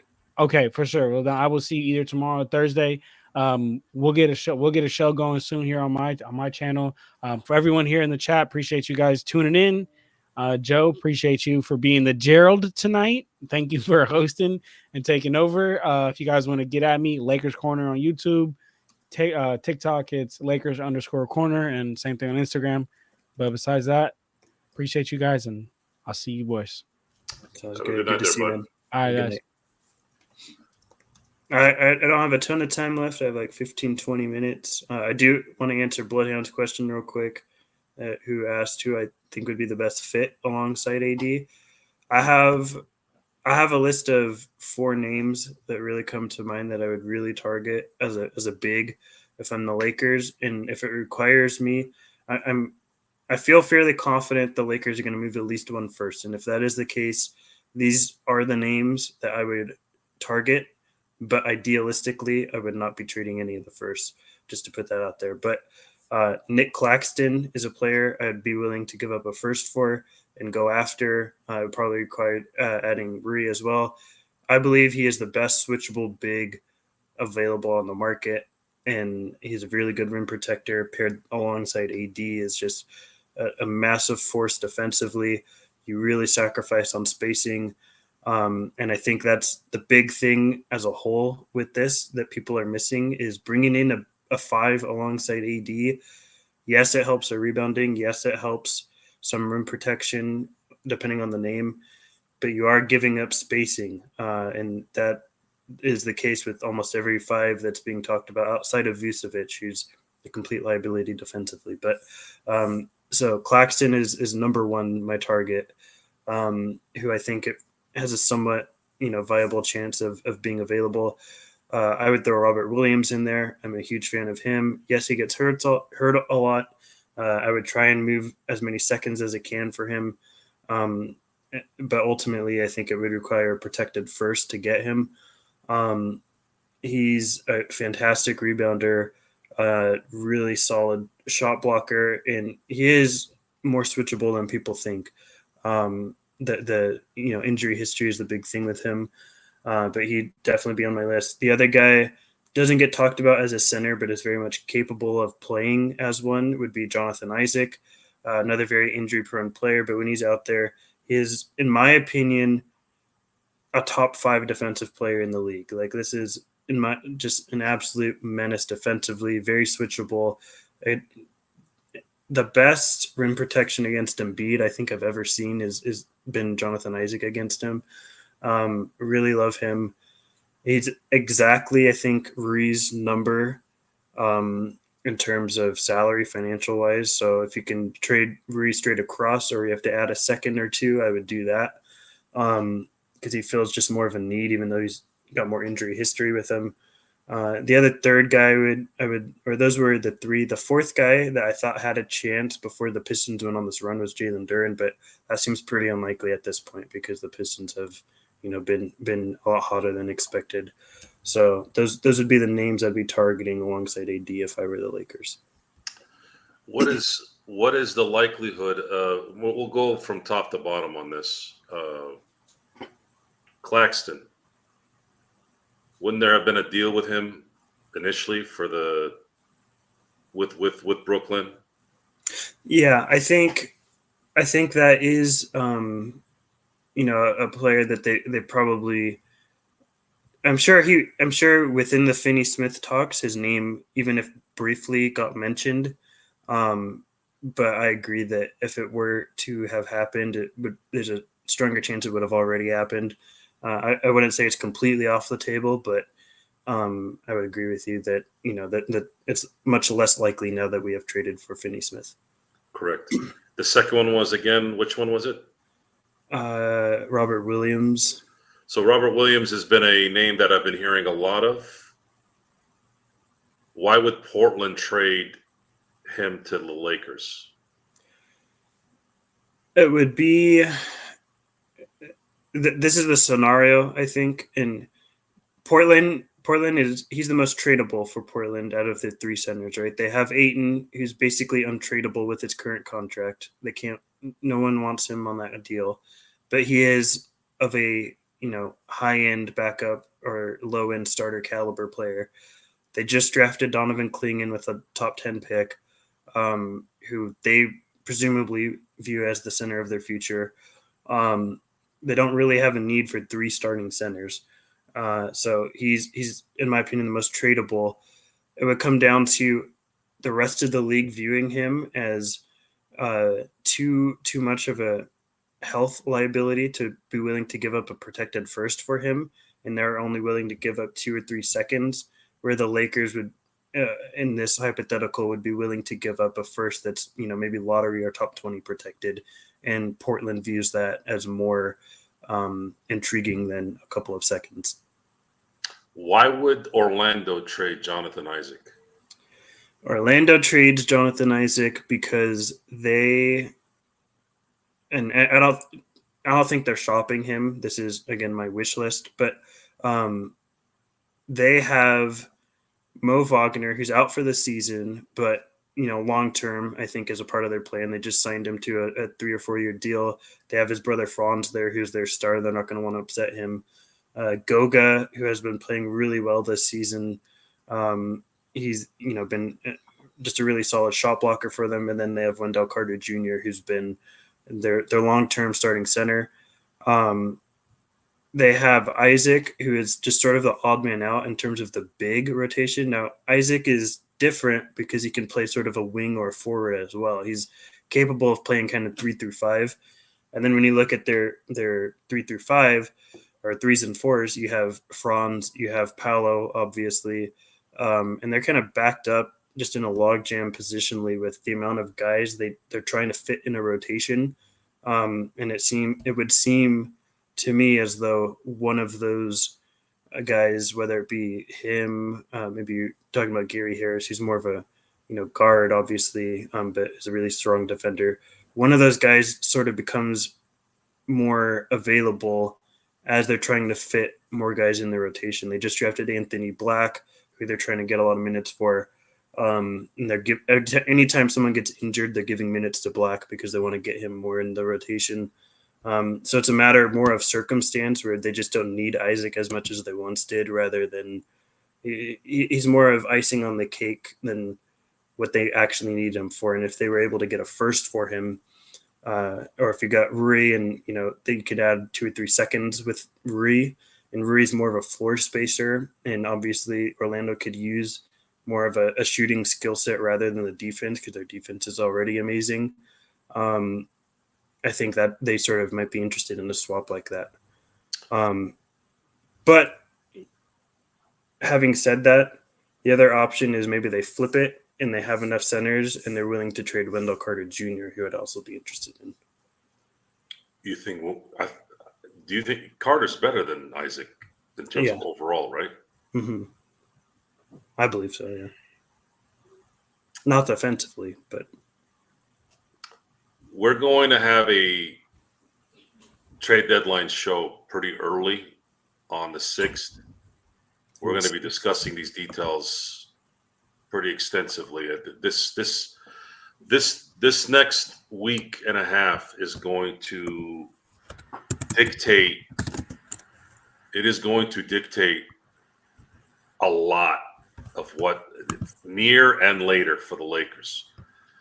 The question right now is, are the Lakers going to be able to, I'm talking in terms of their ability to do this, are they gonna be able to improve this team and make them viable for this run? That's going to be the question here in the next week and a half. Viability is really the only unless it's a bona fide third guy, someone who can score consistently. Let's say Brandon Ingram is a pretty good one there. That guy will give you 20 points, and if LeBron sits, you're not worried about not being able to score if he's in there. That is something we've been discussing a lot during the year. You will have that. You might not need as much up front for AD if that at least gets solved. Even the ball handling duties as well. You're going to have to pick a spot, right? Either you get what I would hope we would get what I wished we could get, which is some kind of viable starting center and at least a scoring ball handling guard of some sort. Kind of, again, so that LeBron doesn't have to worry about taking up the scoring duties. And maybe we would see less of these streak threes. I don't know what else to call them other than just the streak three that he just takes because there's nothing else to do. If we have a score that we can somehow run plays for, that might change that.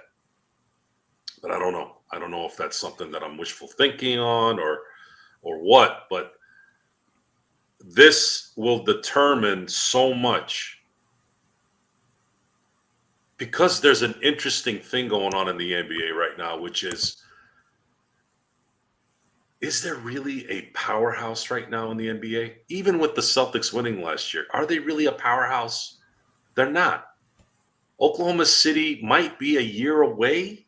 I mean, they could win this year, sure. But I still feel like Oklahoma City, with their inability, with Chet Holmgren not being able to stay healthy, I feel like that's a detriment. And I'm wondering if Presti's going to – I'm not saying he's going to trade Chet Holmgren, but does he get impatient if they don't win this year? Does he finally say, you know what, I got to go get somebody. And if I have to give up something, so be it. Do they go get Booker? I don't know. I'm just throwing that out there. I'm not saying it would. And then, of course, you look at Cleveland. Cleveland is kind of on the rise, but they still kind of need someone, right? They still need one more guy, but will the cap allow them to? They're not likely going to be a team that's going to want to fiddle around with a second apron. I don't know. I don't know what the Quicken guys are doing over there, right? So it's really the league is just not. There aren't any more Golden States and Clevelands going to the playoff, going to the finals year in and year out. It's just not been that way. And Denver.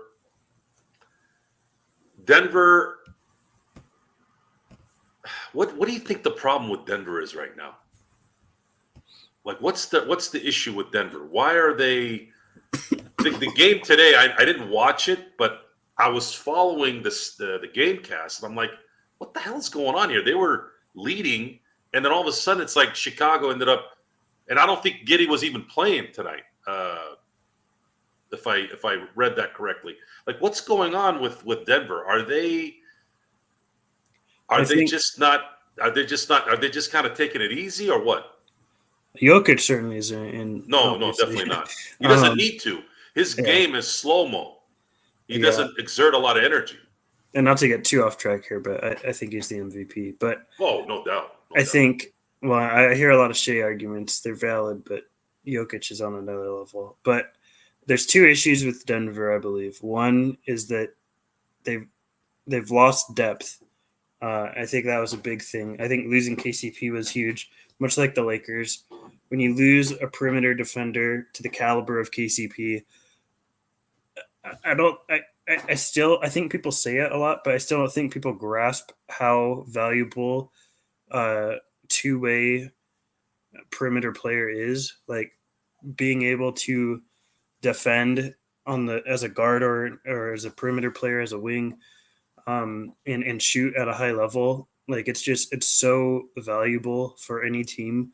And to lose that, you're playing Christian Brown, who's played who's valiantly in his role, but he's just not the level of defender KCP was, and you've lost depth a bit. And I think the other issue with them is I think teams have started to figure out how to let Jokic beat them, and the other guys have to be able to pick up that slack and become a number two. I think people overestimated Murray being that like level of number two, that when Jokic is not getting it going or is crowded enough, he can take over games. I think people underestimated what teams can do when they take away Jokic's outlets as a passer, and how they can make the rest of the teams beat that, or rest of the players beat them. And I think Denver has yet to figure out how to grit around that, how to get other guys going to match the level of, not to match the level of Jokic, because no one's going to do that, but to match the level of scoring that Jokic can provide in other areas as a perimeter shooter or as a finisher. I think they rely so heavily on Jokic for this team that when he doesn't have those access points as a passer, it becomes a lot more difficult for them to really punish a team. But I do want to say that I think the window, like you're saying, is a little more open because there's not like a set dynasty. The Lakers shifted their needs with this DFS trade in a way that, you had three coming into this season. I think you and me and most Lakers fans would agree. We had the issue of needing a big, right? We have yet to address that. We needed a perimeter player who could defend. I think we tried to address that with DFS, and I think from what I'm hearing, I haven't watched him really, but it sounds like he's worked out in that way. And I think even when we had D'Lo, I think we needed a third really legitimate ball handler who could defend on the perimeter. I think we have shifted now where we no longer need that 3-and-D guy with DFS, but we now need double the ball handling that we did before we sent out D'Lo. I think we need two ball handlers because I don't think Gabe is who we thought he would be, even though he's been better. I don't think he's good enough to be that starting ball handler that we need alongside Reeves. And then we also need that big. And the Lakers are going to have to try and address this by either splitting those two firsts and getting one of each with a big and a guard, or going all in by putting these two firsts together to get the best big or best guard that you possibly can. And I think the Lakers are in this position where they have to figure out how they're going to divide these assets moving forward, because as much as I want them to, I don't think they're going to hold these first throughout the deadline. So your assessment is that you don't think they're going to hold these. You think they're going to go all in. If history tells us anything, it's that the buses are not patient people. But see, the difference between before and now is you have an incompetent pulling the trigger. That in terms of the executive, the Rob Pelinka, you had Jerry West and a much maligned Mitch Kupchak, but Mitch Kupchak made three defining trades. One was unfortunately didn't go through, but getting Trevor Ariza and getting Pau Gasol in consecutive seasons changed that run. So that's the question we have to keep asking ourselves, no matter what the decisions are going to be or not be, is are these people capable of making the right call here? Well, I think we all know the answer, but it's even if they don't make the right call, it's what are the wrong calls they're going to make? Is it going to be sending both first for a player that is not good enough to get us over the hump, but it's the best they can get with those first? Or is it splitting those first for role players, for hopefully a big and a guard to address those needs? And, we're just going to have to wait and find out, I guess. Gerald, what's your assessment on this? What do you think is going to happen here? Again, they've already called him out publicly. As far as Rob is concerned, both LeBron and AD have very thinly veiled called out the organization for not doing enough in their opinion. Again, Joe, you and I have thought that window that LeBron and AD, has closed, but they're trying to keep that open any which way they can, and they're going to call out Rob to doing it. They don't care, Rob, about the 29 and 31 picks. They don't care about it. They won't be there. They'll be gone. So why should they care? That's the point I've been trying to make the past few days, is that, it doesn't matter whether it's a good move or bad move if they go all in, Joe. They don't care about the future of the Los Angeles Lakers. It's not important to them because they won't be there. They want every opportunity to win now. And even if the ultimate result, Joe, is not going to lead us to the promised land, or doesn't look like it's going to lead us to the promised land, they don't care. They'll still call out the organization, even if the organization makes the trade that's halfway decent or good.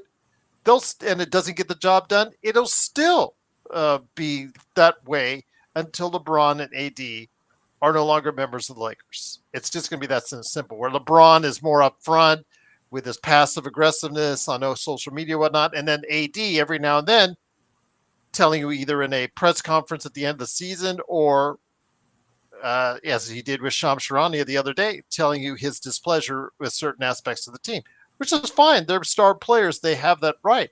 Absolutely they should be given that right. But Rob is, the general manager at that level. We just don't think he's going to be able to get the job done. Or if he sees like Stone sees a certain path for the team, but you have to keep those draft picks in order to do it. I just don't think Rob is going to have that fortitude to stand up to LeBron, AD, and say, you know what, I want to do what's best for our future, so I'm going to say no for now, because I just don't think we have enough, or I can get you enough to help you win a championship right now. I just don't think he's going to do it. I think he's going to just go ahead and acquiesce to them and their demands and do everything he can to go ahead and go all out. And the thing is, though, with what the Lakers have, they just don't have enough to get the Lakers at that level. Even if Rob pushed back against them, I'm not entirely sure it's up to Rob. Let me just say this. Mr. Hudson in the chat, thank you for being here, Mr. Hudson, says screw those picks. Again, that's what LeBron and AD are saying. But the problem is when 29 and 31 comes up, the Lakers are in the state they are, and we have no picks to replenish or no picks to go ahead and help us out. We'll be saying it then. If you still believe in LeBron and in AD as in this team as championship contenders, absolutely screw these picks. You for any fan that it still believes that this current roster is, a player or two away from contention, absolutely. Like AD assesses in that interview. He said exactly what you're saying now. Get rid of and if you are LeBron or AD, absolutely, I don't blame them one bit. Get rid of those picks. Bring the best talent you can in. It's not their job to think about the Lakers franchise future past their playing days. That's not their responsibility. Exactly. That's not what they're paid to do. They're paid to play and win as best they can. That is their job. They should want to get rid of these picks. I don't blame them at all. If you're at the Lakers organization, it is your job to run the organization the best way you see fit. The best way I see fit is to keep these picks because I don't believe this is a contending team. But it's not up to me. It's up to the Lakers. And the Lakers have shown us time and time again, they go the way of the star player. Whatever the star player wants is what the Lakers want. And I believe history will repeat itself this deadline. I don't believe we're going to get a player or players that get us to contention level that maybe even satisfy LeBron or AD, but they're going to do their best to make those, wishes and demands come true. Does LeBron have enough to finish this year? Is a question that we need to ask. Does he have enough to go through 4 series and be that? I'm not expecting LeBron even 2020, but enough to where he's a threat. That's the big question. I think that's probably the biggest question to ask in this. If you're Rob Pelinka and you're Jeannie Buss, you have to sit back while you're in the office contemplating if you're going to get reinforcements. Is LeBron going to make it? Can he play good enough defense when it matters? Playoff basketball is different than regular season basketball for a couple main reasons. Number one, you're preparing for one team, which makes things a little easier. The other thing is you're never playing a back-to-back. In a lot of cases, especially in the first round, sometimes you don't play for 3-4 days. And we all know that when LeBron gets a break, he usually performs. These are the questions. I think that's probably the main question. AD still has enough juice, obviously. The only problem with AD is, will he be able to be clutch enough? He hasn't been clutch the last 3 seasons. He's been terrible at the end of games. And overall, the Lakers have been terrible at the end of games. Even tonight, I don't know what it is about these guys when the 3-minute mark hits. They just decide that they don't want to play anymore. That has to stop. That's several times a season, Joe. You're gonna, as vicious as I've been to Jeannie and Rob, and my viciousness is more towards who they are versus their ability to do this job, even though that is still not good either. But what kind of questions are you going to ask yourself, Jeannie and Rob? Really, Jeannie, because she's the owner. What if it doesn't work? We look like a-holes. If it works, we're geniuses. You're going to have to make that decision. You're going to have to understand that there is no middle ground here. You're either going to botch this or you have to win it.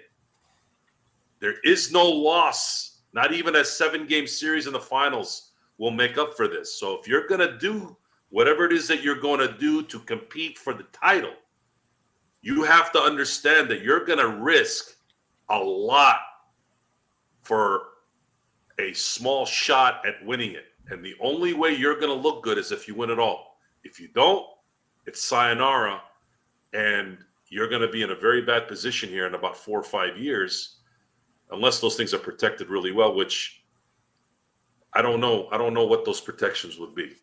I don't know. And I don't know if they'll drop into other things, which they normally do. So it's a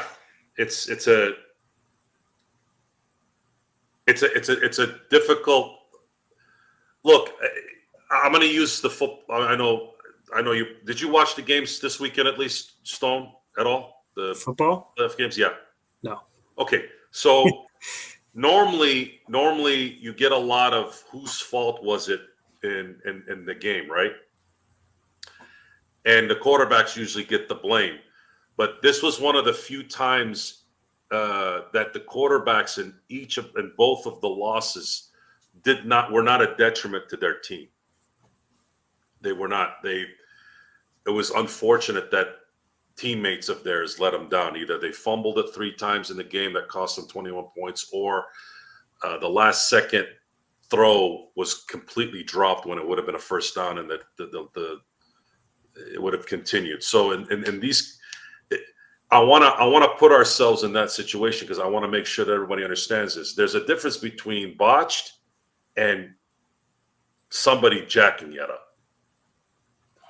And I'm going to say this now, so I don't look like I'm fair weathering this. If Jeannie and Rob, let's just say, get a reliable 5 and a reliable guard scoring type guy that could play a little defense, I probably won't be as hard on them if they don't win it, because at least they tried. Remember last year, Gerald? Remember when Rob signed everyone? And we said, hey, All right, guys, now it's on you. Rob gave you all your money. You should be happy now. Now it's your job. Now it's your job to come through. Didn't work out in the end. No. Now, my issue with Rob and Jeannie wasn't until the offseason of this last year. That was when I really got pissed because they weren't focused on getting players or focused on getting anything that they had control over. Connect dropped to them. Cool. Great. But then they were too worried about other things in the second round when they should have been focused on maybe getting somebody else that could maybe at least develop with this team instead of having some kind of family reunion. And then there was nothing that happened in the summer. So then that's where all the venom on that came. But it's irritating because you have a guy that really only plays one side of the court who's taking up both sides of the court money-wise. That puts a detriment on your team. That's a detriment to your team. And the next week and a half is going to be, I think it's going to be the decider here for the next 5 years. I really believe that. I don't think another year of LeBron and another year of AD next year is going to be something that is going to be better than now. The more these guys play and don't win, the worse it's going to get. And knock on wood, they have been fortunate again this year without major injuries to both LeBron and AD. So the excuse on that is not there. They played Russian roulette with that for a year and change now, and they haven't reciprocated that to those guys. So maybe that's why they're now, hey, dude, you got to figure it out. That's your job. That's it. That's how we went. That's how I'm looking at this. I'm kind of in. You're gonna either crash or you're gonna have to win it all. There is no middle ground. You don't have time for any of that, especially if LeBron decides to come back another year, which we all know he will because he'll want the retirement tour. Now, here's the other question I have. Stone, since you're here, is there any chance LeBron keeps playing after next year? Because that makes that is a decision that matters in what's going on in the next week and a half as well. If he did not have a second child, no. Because he has a second child, maybe. You actually think that he's going to wait for the second child? Been saying that for years, Joe. I think there's a possibility. I think that possibility exists. I don't know to what extent, but it exists. If Bryce didn't exist, which I mean, I'm not saying I wish he didn't, but if he didn't have Bryce on his way up, I think LeBron would be calling it quits after next year. But Bryce is far worse than Bronny. And any critique, I believed Bronny was a top 60 player this year. I don't believe he's an NBA player. Because you're top 60, I've explained this, doesn't mean I think you're an NBA player. Bryce is much further away from Bronny. Bryce is the ultimate Nepo pick. I wasn't fully ready to, I mean, obviously it plays a part, but I wasn't fully ready to say Bronny is only there because of his father. Bryce, I would say, would only be in the NBA because of his father. And I think the possibility of LeBron playing past next year exists because Bryce might, he might want to play with Bryce. We've commented on that a little bit, and I don't even know what. Not to get too far. Yeah. I told you that actually would. I'm sorry, Mark, but even Mark couldn't bring me back from that one. That would be retirement at that point until Genie sells the team. Luckily, I have a Dodger channel that I can go to at that point and commiserate there as much as I can. I might try and join you on the Dodger channel a couple times this year. Good. The Dodger channel is going to be, in my opinion, because I'm going to spring training here in a few weeks.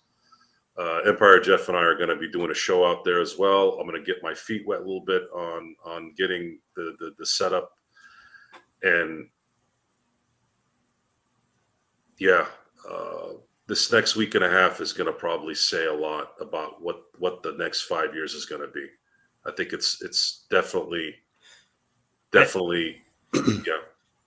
I think LeBron, taking his kids out of it, if LeBron wanted to play another 3 or 4 years, I think he could as a positive NBA player. Not to this level, but I think LeBron could be, a plus NBA player at age 43 or 44 with the way his body is and the shape that he's in. I'm not saying he'd be great. Not saying he'd be an all-star even, but I think he could be still effective at an NBA level. I don't think LeBron wants to get to that point. I don't think LeBron wants to be just a 15-point per game scoring type guy in the NBA. But I think if he has to be that in order to stay in the league for his other son, I think he the chance of him exists to do that. I think LeBron, if it were up to only him and there are no other obligations, this is probably the last chance LeBron has to make $50 million a year this coming year, the season after this one. And after that, I don't think LeBron sees value in continuing to play apart from familial obligations. But I think that if it were up to him, next year would be the last year because he's on a team that's perpetually losing. It's not like he's there to win a championship. I think for as long as LeBron's been in the league, he knows a championship roster when he sees one. I think he knows the Lakers don't have it in them. The money is not going to be $50 million a year past next year. There's just less and less incentive for him to be there apart from that. So I think that's the only reason I give that chance of him staying past that as a possibility. If let's say they won it this year, would he retire on top? I would. That would be a LeBron. No, only LeBron can answer that, I think. Yeah. I don't know. I still think he does another one-on-one to get Bryce in there, and unless something happens, an injury or whatnot, that's positive, obviously on the table. The positive would be, I could be wrong. Maybe the Lakers are that stupid. I just couldn't see them giving him $50 million a year past next year. They'll do it. They give it on the table. It's already an option for $51 million, Stone. So no, I'm saying past this current contract. That? Yeah. Are they that bad? Like, do we think that they could actually? How much did they give Kobe in his final year? I know. Again, they have been prone to do this in the past, which also might align them to what they may do in the future, whether we like it or not. I'm just saying it's there. Bryce James committed to Arizona from championship aspirations to fucking Bryce James. We're just telling you as far as how. I don't want to hear. I don't want to hear about Bryce Urkel for the next. I hated Family Matters after Urkel ended up being 7 feet tall next to everybody. I don't want to watch this shit. I don't want to talk about it. I hope not. I certainly hope not. I hope not. He might wait until Bronny has his first kid. Maybe he'll wait till his grandkid comes in the league. Don't say that. Don't say that, Joe, because I'm not even gonna retort. I wouldn't even retort. I'd just be gone. I'm know just you gonna. would be. It would like how people, how LeBron had to make a comment. Oh, I'm leaving social media, dude. I'm not even. There's no comment. It's just gonna be gone. I will say I think it's going to be as much as LeBron has meant to basketball and everything. I think it's going to be pretty exciting to see what direction this team goes past LeBron. I think all of us are going to be excited for what happens next. Who's guiding that ship? That's the problem I would have to question. Right, but who's right? But excited to see a new era of Lakers basketball. This is we know how this LeBron AD era ends every season, right? And I think we're gonna know there's gonna be a lot of losing coming, but I think we're just to have a new blank slate to start from. At least for me, I would be excited to see that. I'm sure they said the same thing on the boat to the captain, to the skipper, as was heading to Gilligan's Isle for quite a few years. LeBron will never own an NBA team as the majority owner. He doesn't have that kind of money. What would the expansion price be, Gerald? At least half a bill. At least, okay, yeah. At least half a bill. No, LeBron doesn't have that kind of money. He might be worth a bill, but that doesn't mean he would front some. He would be at the front of some investors that would. Yeah, A-Rod does that. Magic does that. Folks, if you're not a majority owner, you're not an owner. You're a figurehead. You're an investor. That's it. I'm talking about calling the shots. That's the owner. That's a real owner. Because the Suns went for $4 billion, if I remember correctly. So a brand new team starting up would have the evaluation of a $2 billion, let's just say $2 billion team right now in Las Vegas or Seattle. And if that's the case, Joe, I mean, yeah, just the entry fee alone, because you do have to pay an entry fee just to get in the league for that evaluation, probably would be $500 million. And then you're talking about startup costs, et cetera, getting a team together, payroll started, getting an organization in, that's another $500 million right there. So it's $1 billion before you even start putting your team on the floor. So yeah, get that money out there. Well, I still say that Adam Silver needs to not expand. I believe he needs to move 2 teams to Seattle and Vegas. I agree with you, Joe. I've never said otherwise, but I know the NBA, the NBA, and I think they'll still seek out that option first. Personally, as someone who lives in Las Vegas and sees what has done as far as an expansion team, Joe, I would rather choose the expansion than getting, for instance, the A's here, someone else's deadbeat team over here to our city. They've done it right with the goal.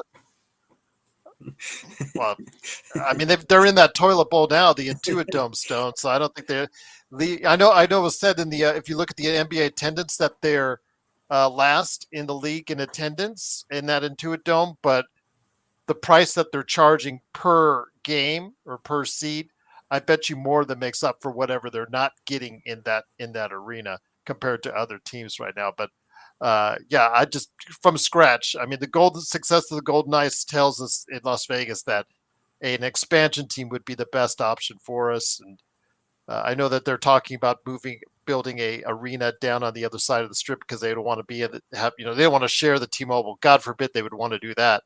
So yeah, they're just going to build a new arena because we can. So there you go. Building a stadium, building an arena. Heck, it's just taxpayers' money. That's all. You're gonna go get a hotel room there for $39 a night, and then you're gonna see your receipt say $400 in resort fees. Yep, that's what you're gonna see. Vegas, seriously, Vegas has been a shithole for the last. Well, California, the resort fees are now all over, Joe. Yeah, that's why. And again, it trickles into other things. See, this is the problem with people. They blame other people for the shit that they do. You keep selling to investors, homeowners, and then you bitch about why things are high. This is why. This is why right here. So stop blaming other people when you're the ones causing this. Now you have to go do verbos or whatever the hell they call them, right? Because you don't want to go pay $400 a night because half of it is in resort fees. I mean, make up your mind, people. What do you want? Stop selling to investors.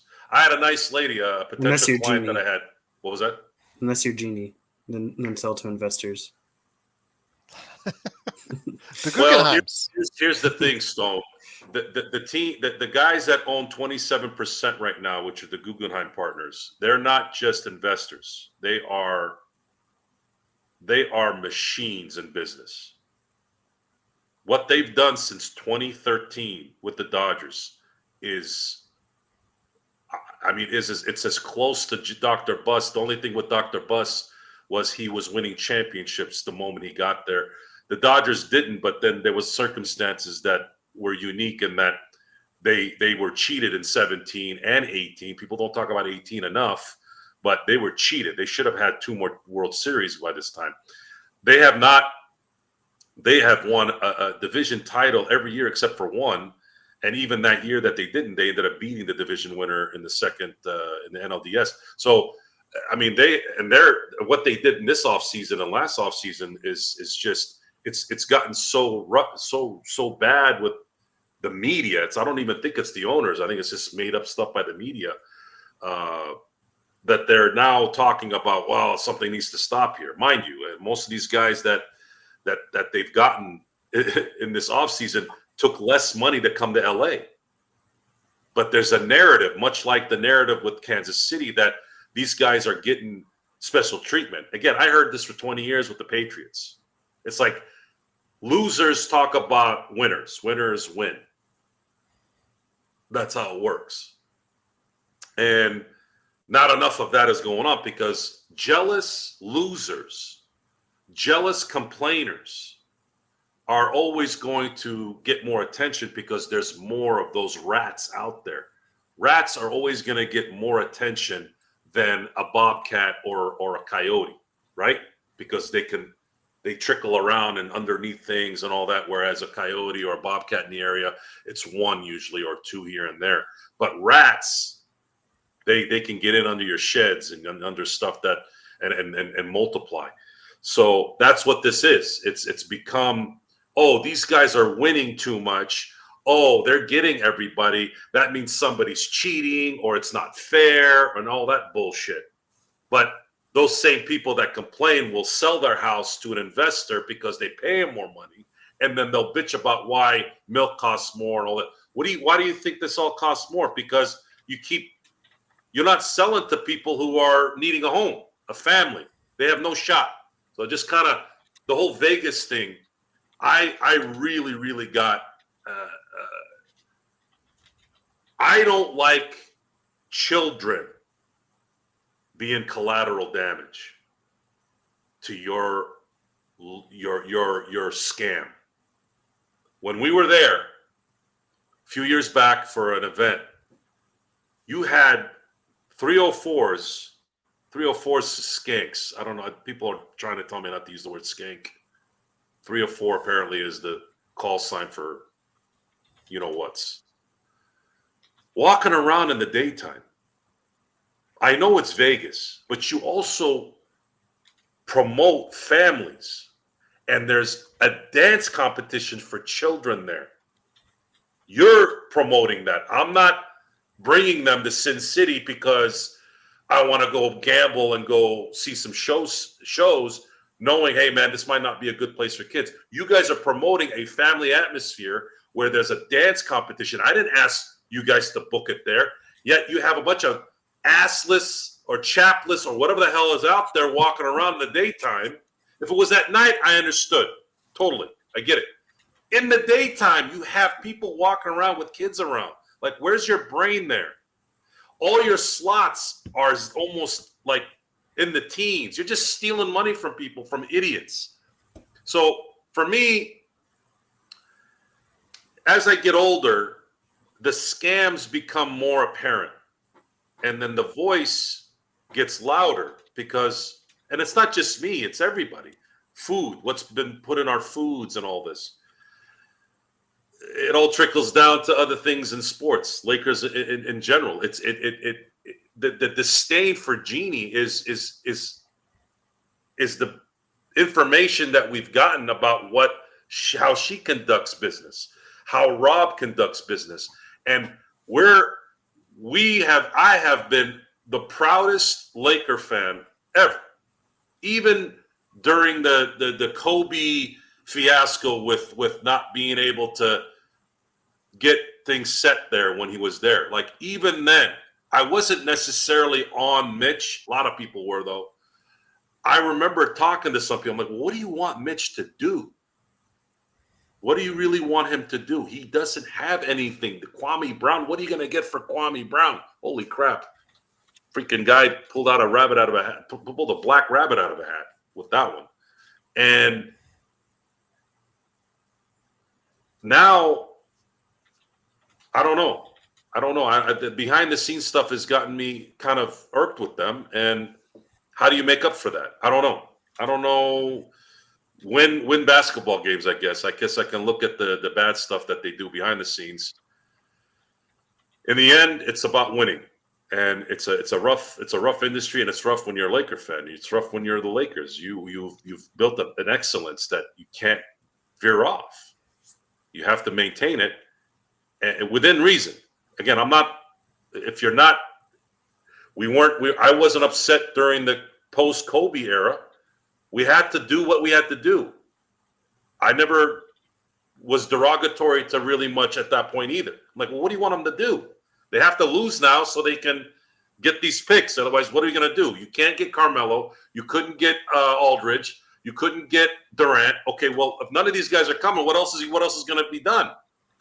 Oh, we got to get somebody else, and we got to get somebody else. And I'm like, okay, well, we got to wait for that. And we ended up doing that. And then, of course, LeBron ended up coming, which, again, I think about that at that time. It was 17. I'm like, is this really true? LeBron only wants to come to L.A.? Son of a gun, he did. Question now is, if Magic wasn't on the executive board, would he have come? Or was he coming anyways? I would feel like he's coming anyways. But we'll never know, I guess. I don't hate you guys. Jesus Christ. All my friends have tattoos. That's why I crack on everybody. I'm just kidding, Joe. But I would. They're not saying, "Oh, you guys should do a tattoo reveal on there." And I'm like, no, I'm not hearing Joe for 10 minutes whine, moan, and groan. You know the deal. Everyone thinks I got mine because obviously I'm a younger generation, and everyone in my generation got them. But for whatever reason, since I was a little kid, I've had a fascination with them. Like I was a weird kid. I got the temporary stick-on ones. I'd put them all over myself. I love tattoos for whatever weird reason, but that's why I have mine. Too permanent. And I always crack up when I see guys that have either really just stupid tattoos. I mean, absolutely stupid tattoos. I'm like, what the is this? Oh boy. And I like how a lot of my cousins justified their tattoos because they had Jesus with the cross on their arm, and I'm watching them smoke weed and vape and smoke cigarettes at the same time. I'm like, really? Oh yeah, people will turn it into whatever they want to justify it. I'm like, half of mine are because they look cool to me. Yeah, why? Yeah. Why? And usually the why, and you can always tell because you hit a nerve, you hit a target. Defensive. The defensive people, man, they come out quick because not a lot of people talk truthfully to people. Luckily for me, I don't give a shit, and and of course if it's family and friends, yeah, they're. I still rub my buddy. I still, get on my buddy for his tattoo. I'm like, what is this? Is it a dragon? Is it a phoenix? Like, what the fuck is this? Like, I still don't know what it is. So yeah, it's what's great is I am the judger. I'm judgment, and I that's my favorite response when somebody says, you're really judging. Even my sister does this. I said, is it judgment, or is it that I just know what's going on and how you thought at that moment when you did something stupid like that? Yeah. I go, come on, guys. I've seen some really cool tattoos. I mean, I'm like, damn, that guy has 20-inch shredded arms, and he's got a really cool, like, Goldberg's tattoo is awesome. That is one of the best tattoos I ever saw because he looked like a freaking superhero, and he had that sick-ass original, whatever that was. I go, yeah, that right there, I could see myself doing that if I wanted a tattoo. But, I like Razor Ramon. Razor didn't have any tattoos. He had the hamburger meat a little bit here, kind of like how I do.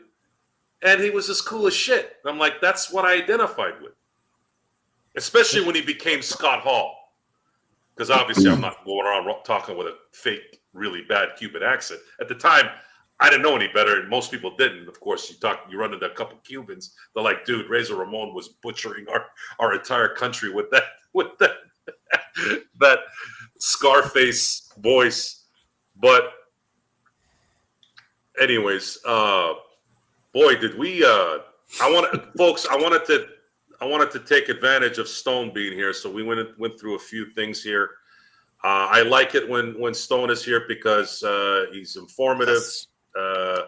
I like it when He's Stone is here. concise. He's entertaining. There's a lot of stuff I wish I could have resource-wise where I could take you out of your job and pay you to be here, but we're not there yet. Hopefully one day. One day. But I wanted to again thank everyone for being here tonight. I went into from co-pilot to pilot tonight because Gerald had to leave for a minute. But the Lakers did win tonight, 112. I know we kind of veered off the game a little bit, but it wasn't a boring game, but it was, typical, right? They ended up winning, so that's good. They are going to be in Philly tomorrow. Crossing our fingers that they're not too dead flying into Philly. Get that win, guys, because then you have Washington on a day's rest, I think. I can't remember if it was a couple days or a day. It's a day because I think it's a So Thursday game. Get back, guys. Get back to. I mean, I'm just knocking. New York's probably going to be a loss, which I won't be upset about. But get back from there if you can, 3-1, to face hopefully LA in the toilet bowl. Get the revenge for this last loss that you had there, please. And Gerald, do you want to take us away here? Great job, Joe. I was listening the whole entire way through on the freeway, and to you, just well stoned. We're just blessed that whenever you stop on by, my friend. I know you're living on the East Coast makes it a lot harder, but yeah, thank you. That hat and the way you curved it is perfect. I think it came like this. That's why I bought it. You bought a That, perfect hat. it's a trucker hat. It's a truck. They call it a trucker hat, correct? Yeah, that's that style. Trucker hat would be the mesh. Yeah, I think that's the. But as far that's as the what most bill, of my hats are. It's flawless. Like that's exactly how you're supposed to have it. Was that Where the duck bill then? There's a symmetry to it, and when I see the flat ones, and I don't care who's wearing it, it looks like shit. I used to wear like those. I don't like them anymore. Yeah, it looks like shit. I get them for Christmas every now and then, Joe, and it's just I don't wear them. I don't like. They just don't fit right. They don't look right. It does depend on the hat, but typically Dodger hats, doesn't matter what color it is, they actually make those hats really well. There's not one Dodger hat that I've had that didn't bend well. The Steeler hats, oh my God, I had to go through freaking 15 of them to get one time I got one. I'm like, what the hell? Like, it's like a short bill, and then I'm like, who made this hat? Probably the same people that made the Lake Show jerseys for the City Nights days. Exactly. Again, Hernan, we'll see what happens. AD has been playing great, but I want to see him play great against the great ones. Flat earther. That's crazy. The Jokic's against the OKC big guys when they're both back and ready. Let's see how he does against that front line. That's what I want to see. then you guys can get a real good evaluation on just how good this team is. But again, I think we're pretty convinced that because AD and LeBron have been publicly calling Rob out, Rob will acquiesce and cave in and do something. I don't know if it'll be good enough to get the Lakers where you guys and we want them to be, but we'll see. It's always, we're going to be here for the ride. Whether it's up or it's down, we'll be here. But Stone, we haven't had lunch in a while, so we got to have lunch with Stone coming up at some point in time when you're available. And then also Joe, again, truly glad to have you here. Catch Stone, Upside Swings podcast coming in the not too distant future. Upside Swings is alive. I know it's alive, but I'm just saying it's coming down the pipeline at some point. I don't know exactly when. We're all busy with our lives, but definitely subscribe to Upside Swings because we will have draft content for the 2025 draft at some point. If you like any of my thoughts you heard tonight or any other basketball thoughts, mostly about the draft, you could follow me at report_court on Twitter or at Full Court Report on Blue Sky. So I'm on either of those places. I'll be posting more and more, hopefully, as time goes on and we get closer to the draft. I'm just working a lot lately. I'm just going to say this. Chris said, does any GM want to work with Rob? Absolutely. I think Joe's a little overstated when he says this GM doesn't want to deal with Rob. This GM does want to deal with Rob because the Lakers and Phoenix have the most valuable first round picks that are out there with 29 and 31 for the Lakers. And I think it's the 2031 first round pick for Phoenix because all those guys will be gone. So that's why teams will be interested in those first round draft picks. So if Rob comes to them or the Phoenix GM comes to them and offers those picks, you will see some movement because those three picks are extremely wanted by other organizations right now, guys. So I think if you're come in asking for that or willing to give that, I think it does make anyone in play as far as that's concerned, outside of maybe a superstar level player. But it does put into play a lot more than what you could do. Again, the D'Lo expiring contract would have been better to have for numbers wise, but still, those two first rounds pick Joe and those two first round pick Stone. I think those are very, very attractive to those because again, a lot of people don't have faith in Rob as a GM. If we don't, then there's probably a lot of other people out there that think the same way we do, Stone. Absolutely. That's a good point.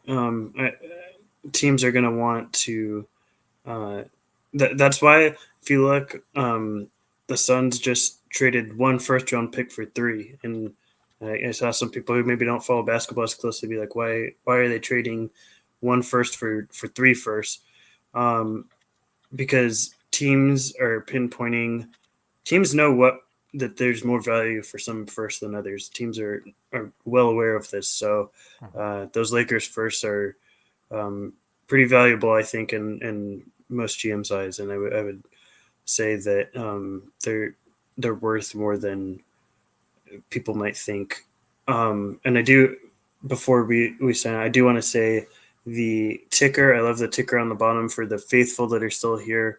View the ticker, donate to the ticker. I've had people I know that have been affected by these fires and lost their homes and stuff. So make sure if you can donate to these organizations that are put down there, and hopefully we can help those people out. Yeah, Ali, it hurts. You've heard me on this show, Ali, for months now. How much this hurts when it comes to Zubats. It just absolutely hurts, and I'll just leave it at that. Just every time I'm happy for him. He is on the Clippers, but I'm happy for him personally that he has signed a big extension and earning every penny of it with these massive double doubles he keeps on having. So he is like borderline all-star right now, but I don't think he'll get in. But Stone, again, great to have you here at report_court and also on Blue Sky. Joe, again, Corrupt on Steam, also as well. LakersBall.com, and of course his company Simblades, Simblades.com. Joe, any last thoughts before we head on out, my friend? Stone, you think you'll be available February 6th? I was looking at the calendar. I work all day that day. The night before and possibly that night. I'll be able to, not during the day at the deadline, Okay. unfortunately. Because we're doing a massive show on the 6th deadline, but we'll see if we can try and sneak in something with you on the 5th. Yeah, the Beforehand. 5th at night, or even a recap on the 6th that night. But unfortunately, not the day of. We'll see what we can do to take care of you because, again, you're such a great part of what we do. Joe Sorrell, fantastic having you here as well. Again, truly appreciate you holding down the fort. You're probably going to have to do it again at the start of tomorrow's post game because it'll be 7 o'clock for me and I won't be here. So you'll be here to rip on me all you want if that's the case. But there you go. You like it? Yep, absolutely. He likes it when I'm not here. So I still hear him, but I just like, what can I do driving like 55, 65, 75 miles an hour on the freeway? What can you do? Can drive 55. Yep. You drive That's 55 what on Sam the freeway?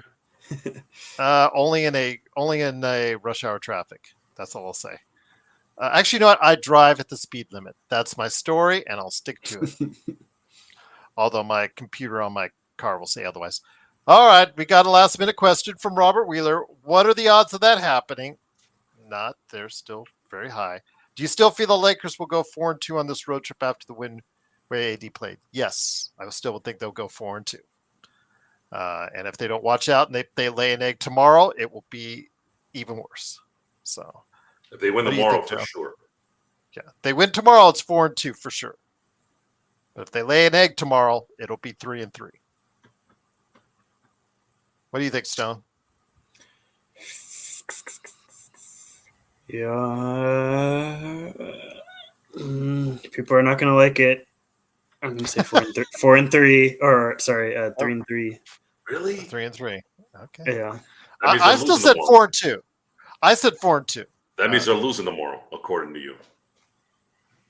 Really? It's a back-to-back, Joe. I They've don't been trust good. it. They've been good playing on the back end of the back-to-back this year. I think they've only lost one. I've missed the last month of basketball, so don't take my word too seriously on this, but I'm going to go with 3-3. But hopefully I'm wrong. Hopefully, with all due respect, you're wrong as well. Joe, how are you feeling on this? You go in the way of Robert? You want thinking 5-1 like he did? 5-1? He said 5-1 originally before we started on the trip. I remember, Robert. If they win, if they go 5-1, they're going to win tomorrow and they beat Washington, but they'll lose to the Knicks and then beat LA in LA. They're the LA. Then it's So they're going to fly road all the way trip. back. Yeah, they got to fly all the way back from New York, and you're telling them to go ahead and get up for that game. Well, and they're coming home. They're sleeping in their own beds, so I'm not gonna. Okay. Yeah. We'll see what happens. But I But think 6-0 means olives, by the way. yes. They go 6-0, guys. We said it last they finally night. pried that out of me. Yes. I want it to And they mean go- something, guys. I can't just shift it to something else. It has to mean something. You know what I mean? If they win the championship, does that mean Lakers tattoo? Hell no. No, never a tattoo. Well, I already got a Lakers I'll do a tattoo so- if I'm doing a film. I'll put a fake tattoo, sure, but Oh, yeah. not in real life. No, I don't do earrings. I don't do tattoos, and I don't do street bikes. I respect it. What about olives again? We'll do or something. We'll figure out. We have something to at the find Lakers. something better than that. Yeah. There's got to be something that's really. All right. Yeah, olives. I'm pretty sure most people think I'm full of shit with the olives. I love. I hate olives. Well, Olives. Black olives. I can eat the green ones. Black olives is death. I hate across the board. I hate them. It's death to me. You don't even like I'm the gonna stuffed struggle olives, eating like that. the jalapeno, the garlic.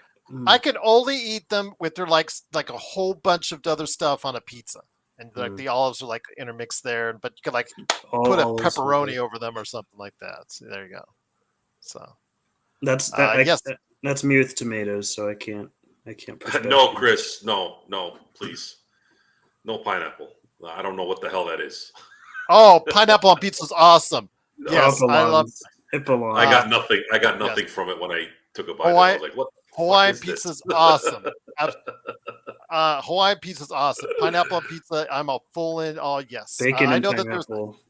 I heard that story, but somewhere back that somebody's charging like $20-something extra for a pineapple on pizza because they can't stand it so much. So yeah, I'll here. leave you with that. Serious, that is a thing.